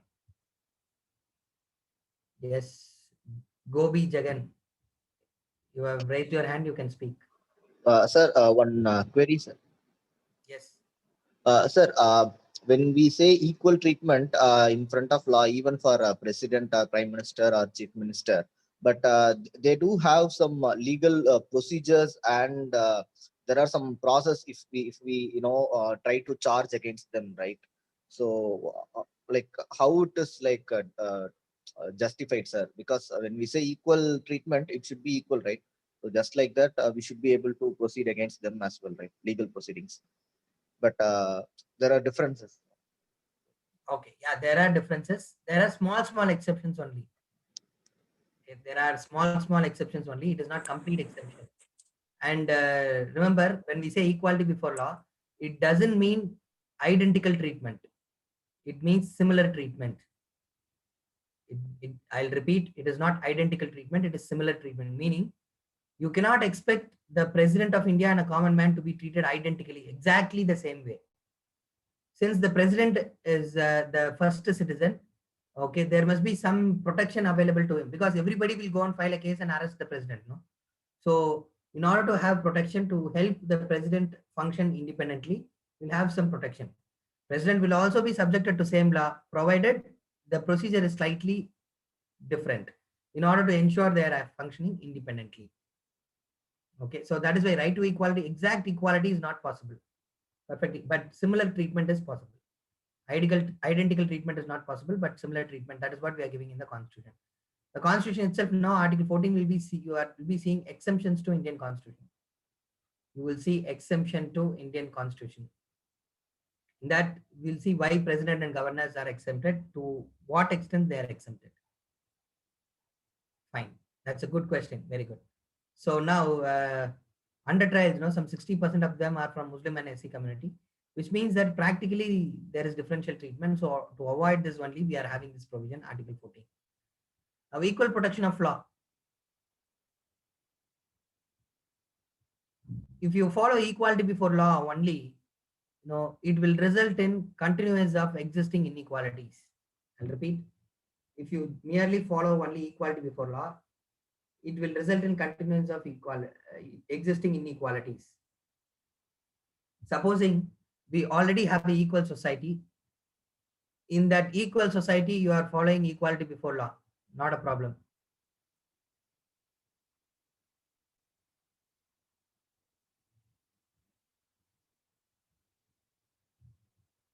But the society is not equal, the society is actually unequal. There, if you apply equality before law, it will result in continuance of existing inequality. I'll give you an example. NEET exam is an example of equality before law. Okay, before that, I will give another example, easy example, so that you understand, then we will go for NEET. Now, there are two persons, person A and person B. We have two persons, person A and person B. Both are competing in a race. Now, they will mark one line as starting line and finishing line. So one has to, whoever is crossing that finishing line faster will be declared as winner. So this is equality before law. Both A and B is treated in the same way. But what happens is, before the start of the race, A is having food, okay, proper food, and B is not having any food. He is empty stomach. A is having a sports shoe and B is not having a sports shoe. Okay. Now the race is being conducted between A and B. Now we have, a race is conducted between A and B.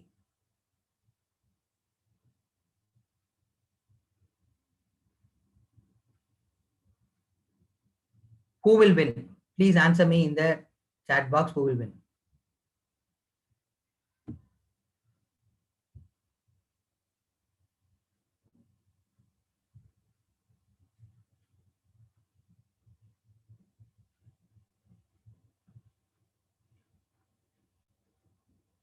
Okay, most probably A would win. Very good. Okay, most probably A would win. In one of the classes, I got a different answer. Okay, one of the students said that, sir, if it is Tamil cinema, B will win. Okay, fine. Okay. Now, practically A has more chances of winning. Fine. Now, just imagine that the player B is given sports shoe and proper food to eat. So he's taking the proper food, wearing the sports shoe, and now A and B is running. This race is started. Who will win? Please answer me in the chat box. A or B? Very good. Very good. Very good. Whoever is capable, whoever is having the ability, whoever is trained well, whoever is having stamina, that person will win. Okay, so that is what we call it as the race is about equality before law, but while providing equal opportunity, while providing food and shoes for B is what we call it as equal protection of law. If without food and sports shoe, if the race is conducted, equality before law is there, but it will ensure the existing inequality continues. A and B is already unequal. A will once again win. B will never have the chance to win, or very bleak chances to win.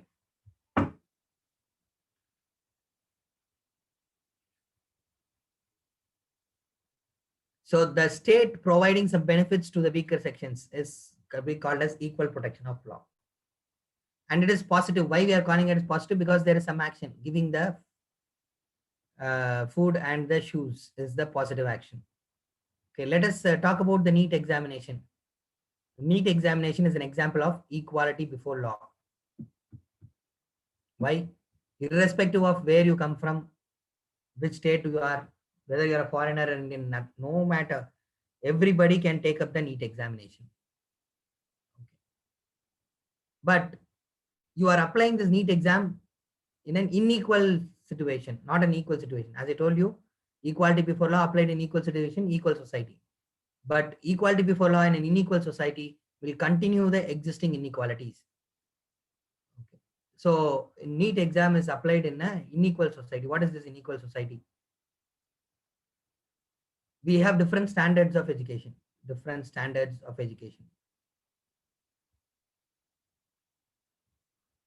Okay, so what are the different standards of education? We have ICSE, CBSE, state board. All does not have equal thing. And urban area students have more exposure. Rural area students does not. Okay, and those who are exposed to coaching, those who can afford coaching, will be able to clear the exam faster compared to those who are not able to afford the coaching. Okay, so you are applying equality before law, the NEET exam in an highly unequal society. So existing inequality continues to exist only from urban area, from CBSE, from higher sections of the society. People are joining the medical course. The number of students from government schools, the number of students from rural areas have drastically reduced. And that is the reason government has talked about 7.5 reservation for government school students. Okay. Now, before the 7.5 reservation, Tamil Nadu government did one thing.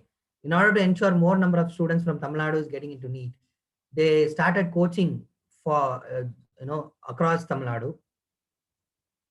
Second is they changed the syllabus, okay, or they changed the textbooks so as to enable the students to compete in a higher level of education. So they increase the standard of education so that they can compete in the higher education. True. Okay, so they have increased the capacity of the individuals.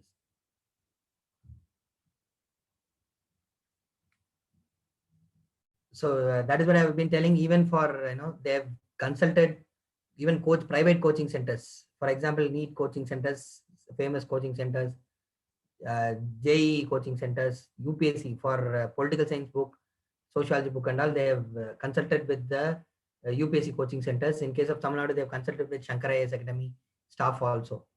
Okay, so related to what could be the syllabus in order to ensure that the syllabus same as or enables the people to take up the competitive examination. That is why now you take Tamil Nadu textbook and see, okay, almost political science syllabus is exactly matched with the syllabus of 11th and 12th standard.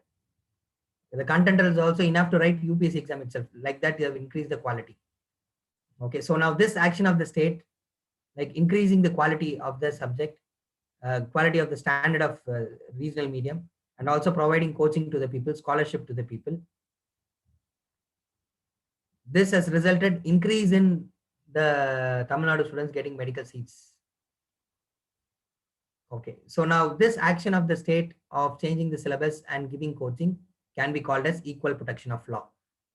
Now NEET exam can be conducted.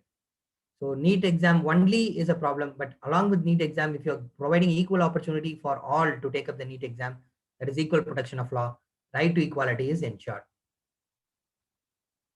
So that is why equal protection of law is said to be positive. And also we are saying equal protection of law is equal treatment of equals. Equal treatment of equals. Okay, and unequal treatment of unequals. If you are equal in position, you will be treated equally. But if you are disadvantaged group, you will be treated in a different manner. Special privileges will be given to you. Special protection will be given to you. Now, at the same time, equal protection of law does not leave the best brains of the society also. If you are putting more effort, more reward will be given to you. Equal protection of law also means more effort, more reward. So plainly, if you follow equality before law, you will be given equal rewards. That is not fine. Okay, equal protection of law ensure that differential rewards are there. When you are contributing more to the society, work more for the society, you will be given more rewards from the society.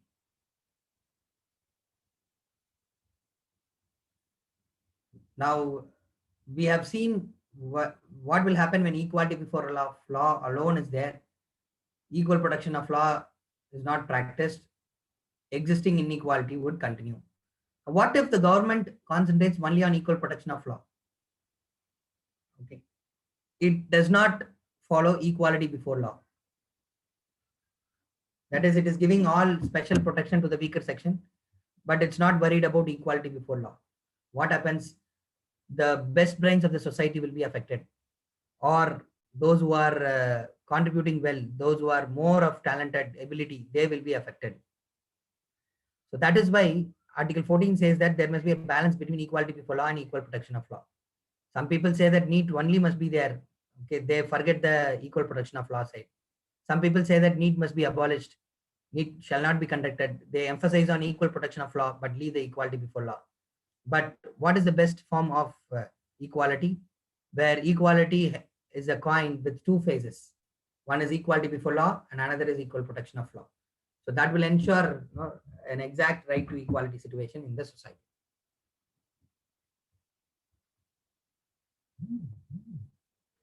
So UPSC examination also, you can say that in UPSC reservation is there. Reservation is an example of equal protection of law, but no, not just because equal protection of law, they're not directly giving SCs and STs jobs. They conduct examination, they have to clear prelims examination, mains examination. Okay, they have to get more marks among the competitors among their own community and score high, then only they'll be getting the good position. Okay, so they have to score, they have to take part in the same examination, they have to put the same effort, okay, and clear the examination. That is what the balance between equality before law and equal protection of law.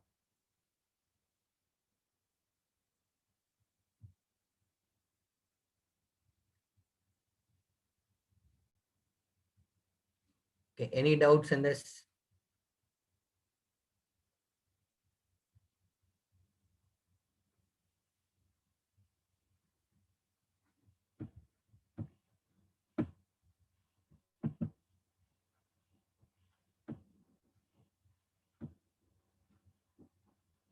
Okay, so to summarize, equality before law will not see, I'll repeat, equality before law will not see the advantages exercised by the upper sections of the society, whereas equal protection of law will see the disadvantages underwent by the vulnerable sections of the society will address the same.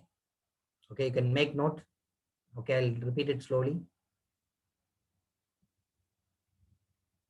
Equality before law will not see the advantages enjoyed by the upper sections of the society. Enjoyed by the upper sections of the society.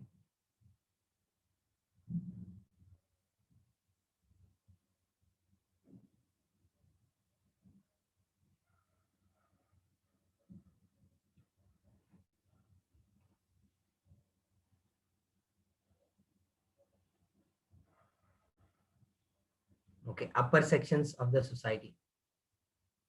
Then equal protection of law. Equal protection of law. Will see the disadvantages. Will see the disadvantages underwent by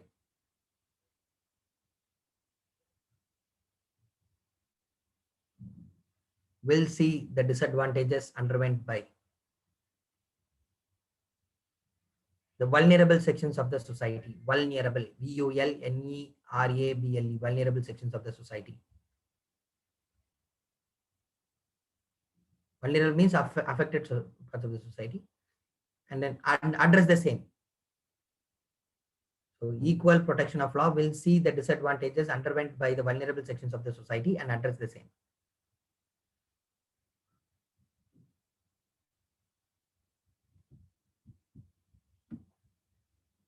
Okay. So next is we have to see the exceptions to right to equality. But before that, we have to see what is the difference between civil law and criminal law.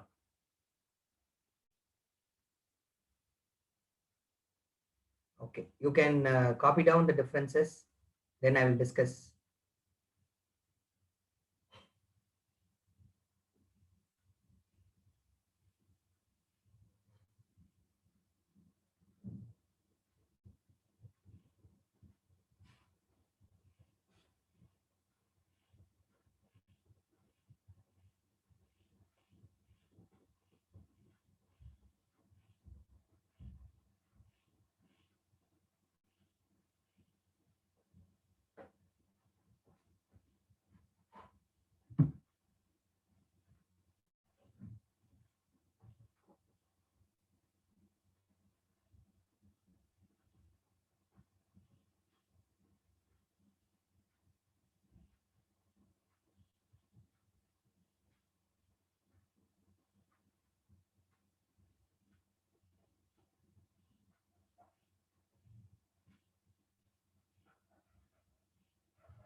Okay, why this is important? No, hereafter in fundamental rights, mostly you will be dealing with civil law and criminal law and the difference between them.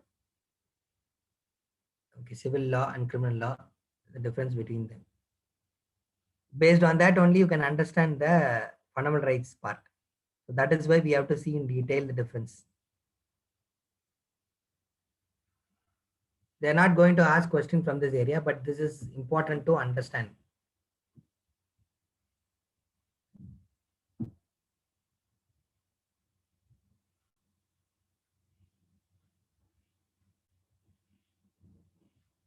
So there are two questions. How is equality before law is negative? It means the state will not act.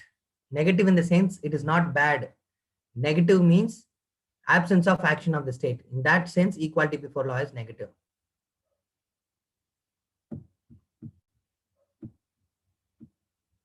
Okay, Gobi Jagan, you have asked different coaching opportunities. Even in UPSC, you have UPSC examination, but those who are afford to go to Delhi, those who are afford to get good coaching, they are in more probability of clearing this examination. So that is the equality before law. What will happen? Only people who are able to afford coaching will clear this examination. Now that is where the government of India, okay, is choosing certain candidates and providing them free coaching in the topmost education, starting from Vajiram Ravi to Shankara IAS Academy. They're choosing the best academies in India and they're allocating students to different academies in order to increase the opportunity, okay, for each and every individual.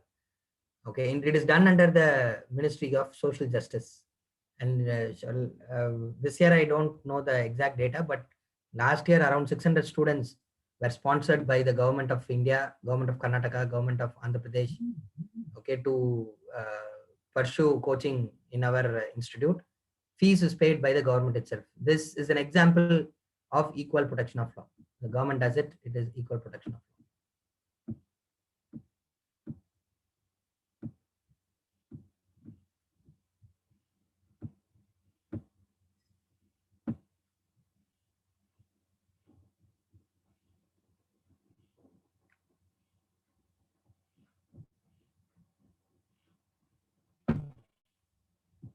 Okay, fine.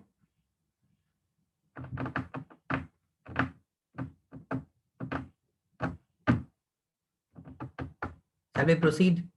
Yes. Civil law, examples of civil law is marriage and divorce, property inheritance laws. Okay, so these are examples of civil law. The examples of criminal law is murder, theft, okay, etc., etc. The main difference between civil law and criminal law is civil law is a conflict between two individuals.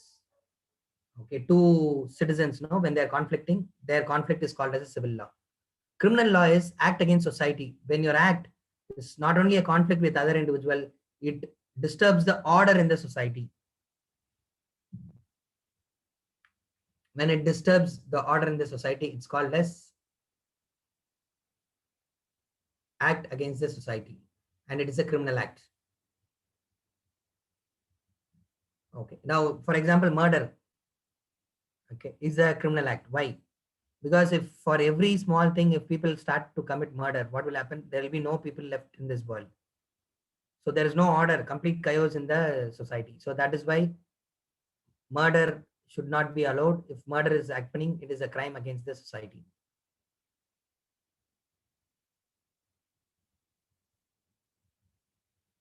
Now, case filed by the affected party, which means if A and B is having a property dispute, either A and B should file the case. But in case of criminal law, murder case or theft case, who will file the case? Police will file the case. They will file the FIR. Okay, police would file the case.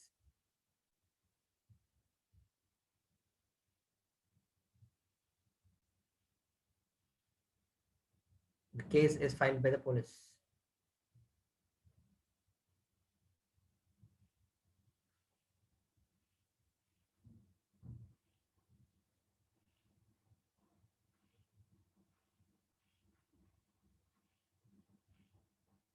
Because you have done a crime against society, society should punish that person in order to make an example out of that person.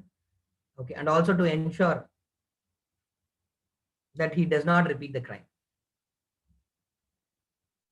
He does not repeat the crime.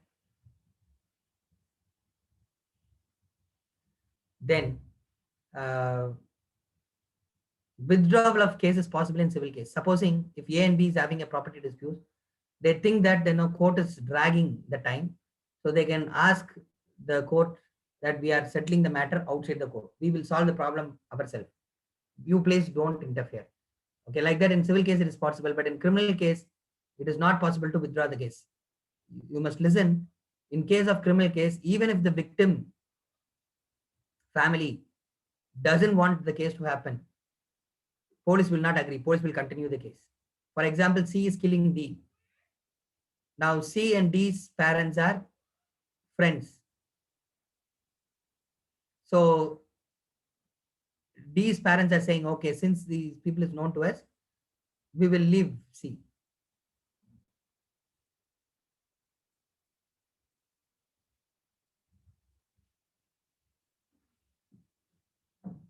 But the police will not agree. Police will file the case against C and they will prosecute him and ensure that he is getting the punishment because he has done a crime against society. We cannot leave him alone. He must be made a lesson for others. Okay. Now, in case of civil law, original possession can be retrieved. You can retrieve the original, which means what? Before the conflict happened, what was the original possession that can be retrieved? For example, if A and B is having a conflict, if A and B is having a conflict related to property dispute, A has taken the property of B. So what happens? The original position is B is holding the property, but when the conflict comes, A has taken the property of B. Now the court will issue an order and ask A to return back the property to B. So the B's original position will be retrieved. B was holding the property, now property comes back to B. So in civil case, original position can be retrieved. Whereas in case of criminal law, original position cannot be retrieved. Supposing C kills D, D's life cannot be retrieved. That is the problem. So in criminal case, since original position cannot be retrieved, punishment will be there, imprisonment will be there. But in civil law, the solution is return of original position. There will be no imprisonment. There's no jail. So this one point is very important. In civil law, no imprisonment. In criminal law, there is imprisonment. In civil law, there is no imprisonment. In criminal law, there is imprisonment. Okay. Now, in case of civil law, there will be preponderance of evidence. Okay, but in criminal law, beyond reasonable doubt. What is the last 2 points? Simple. Preponderance of evidence and beyond reasonable doubts are principles applied when the judgment is given. These are 2 principles they apply when the judgment is delivered. In civil case, they apply the principle preponderance of evidence. In criminal law, they apply the principle of beyond reasonable doubt. Okay. Now, what is preponderance of evidence? Preponderance of evidence means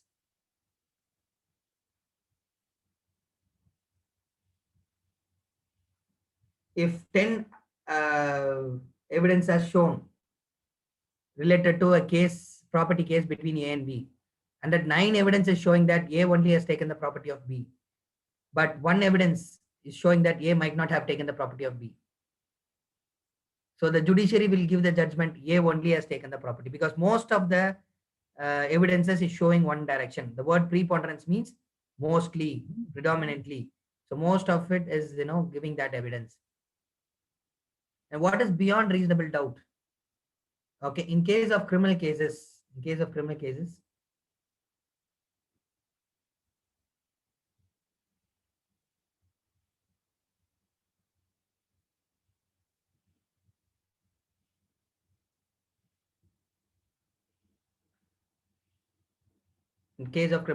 beyond reasonable doubt means, suppose C kills D and 9 evidences is shown that C would have killed D, but 1 evidence is showing that C might not have killed D. Okay. Now, the benefit of doubt will be given to the C, which means the court will declare C might not have done the crime, so we will leave him free. See, 9 evidences show C is the criminal, but only 1 evidence is showing C might not be criminal. So the person is released, declaring that he is not a criminal.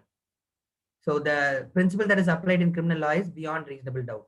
And naturally, okay, that is because in India we follow a principle that is thousands of criminals may be punished. Sorry, thousands of criminals may escape, but 1 innocent should not be punished. I'll repeat, you can make note of it. In criminal law, thousands of criminals may escape the criminal justice system. In criminal law, thousands of criminals may escape the criminal justice system, but 1 innocent should not be punished.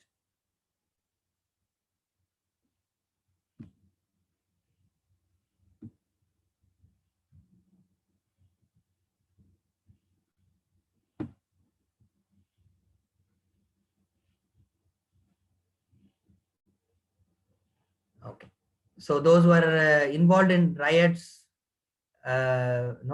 there's a creating disturbance to order, criminal. Demonstration, there are 2 types of protest. One is demonstration, one is striking. If you are involved in demonstration, that is, you are just rising slogans, and you are, communicating to the government, then it is a civil case. You will not be subjected to arrest.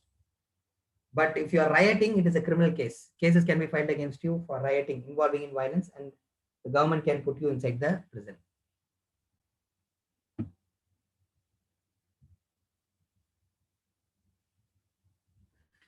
Fraud, cheating cases come under criminal case.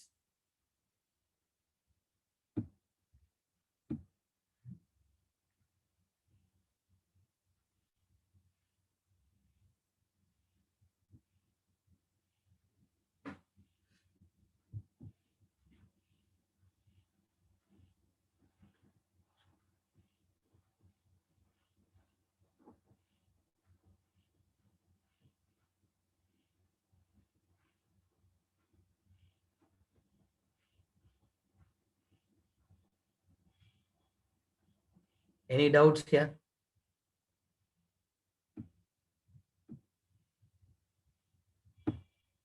Okay, now I was not answering many questions which you asked in between. So we will wind up the class here. Now I'll take the questions. As I told you, last 10 minutes, I'll allocate it for question answer session. So we have seen till the difference between criminal law and civil law. Okay, there's one question. What is original position? Original position means if C and D is there, or let us take the example of A and B. A takes the property of B. The original position, first position is B is having the property. Now, what is the changed position? B's property has gone to A. Now, when the civil law gives the judgment, the judge will ask A to give back the property to B. So because of civil law, what has happened? B's original position is now restored. But in case of criminal case, it cannot be restored. So supposing C kills D, B's life cannot be get back.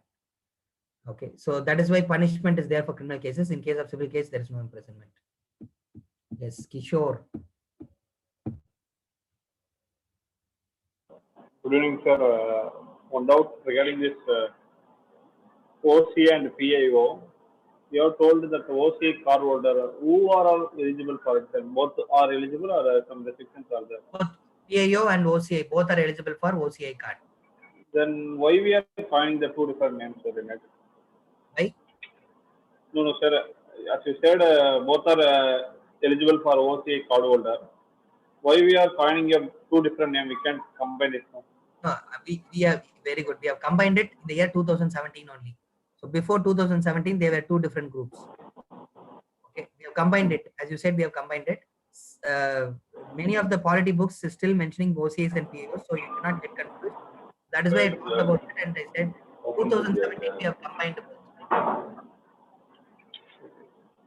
I have one more doubt, sir. As you said, but on the PAO and OCI, the PAO will be contributing higher to the economy, right? For example, Hinduja Group in UK, they are having some good Ashok Leyland, Gulf Motors and all, Gulf oil industries. Likewise, they will be investing in India. Is it that is why the government is giving some privileges like PAO and OCI, or some other reasons also there? Yeah, that is also a reason. Okay, so we always feel that that because of OCI, we make it easier for these people to fly to India, buy property in India, and invest. So that is why when they are asking for these benefits, we have given them. In fact, they were asking for dual citizenship, but we said no dual citizenship. We can give you these benefits other than the political rights. Okay, sir. Thanks. Okay. Is there any other doubt?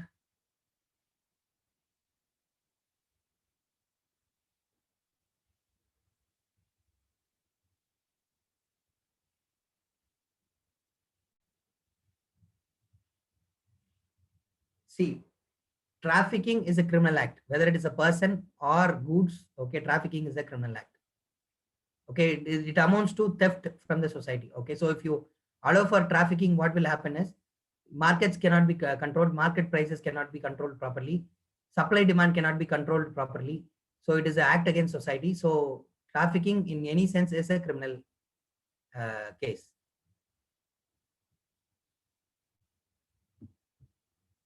Any other doubts? See, when you click on the hand raise button and ask question, it will be helpful for others also to listen the question and understand the answer.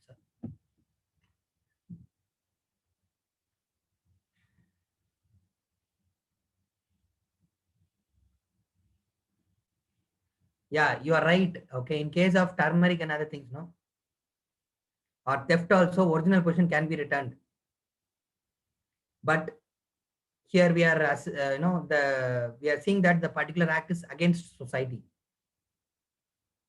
Okay, so in certain criminal cases like theft, trafficking and all, original position can be retrieved, but however, still it is a crime against society. We cannot allow for it. That is why it's a criminal case.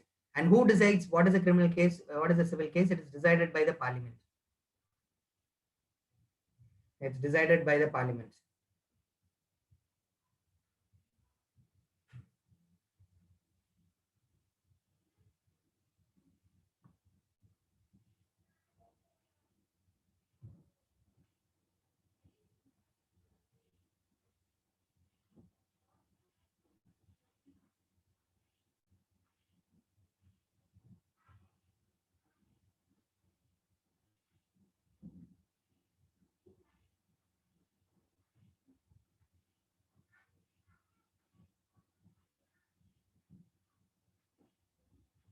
Okay.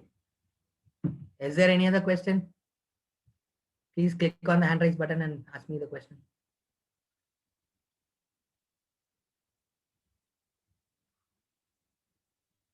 Okay, done. Okay, so don't forget to watch the film Robin Hood. Yes, 3577. Can unmute and speak. Hello, sir. Am I audible? Yes, you are audible. Good evening, sir. I actually posted a question long back. Okay. My question is there any special case where a person can have citizenship of two countries, like one being India? Because during during our independence, there were lots of migration which happened. People from India traveled to other countries, and other countries nearby, like Pakistan and Bangladesh, people travel back to India. So in that case, in that case, there might be certain instances where people might have some relation in both the countries. So how was those scenarios being tackled by government of India? No dual citizenship. See, starting from 1950, no, either they have to retain Indian citizenship or they should retain other citizenship. We don't have a situation where people can hold on to two citizenships. So there are no special cases. No. Okay, sir. Okay, sir. Thank you.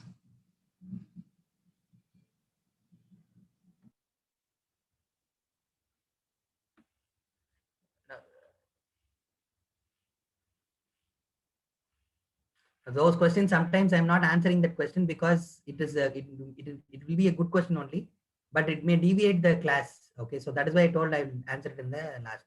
If I don't answer the question, you please ask it at the end of the session. Okay, don't think otherwise.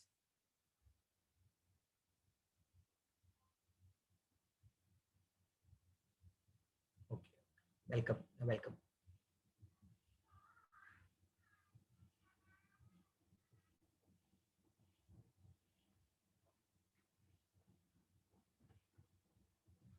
Any other doubts?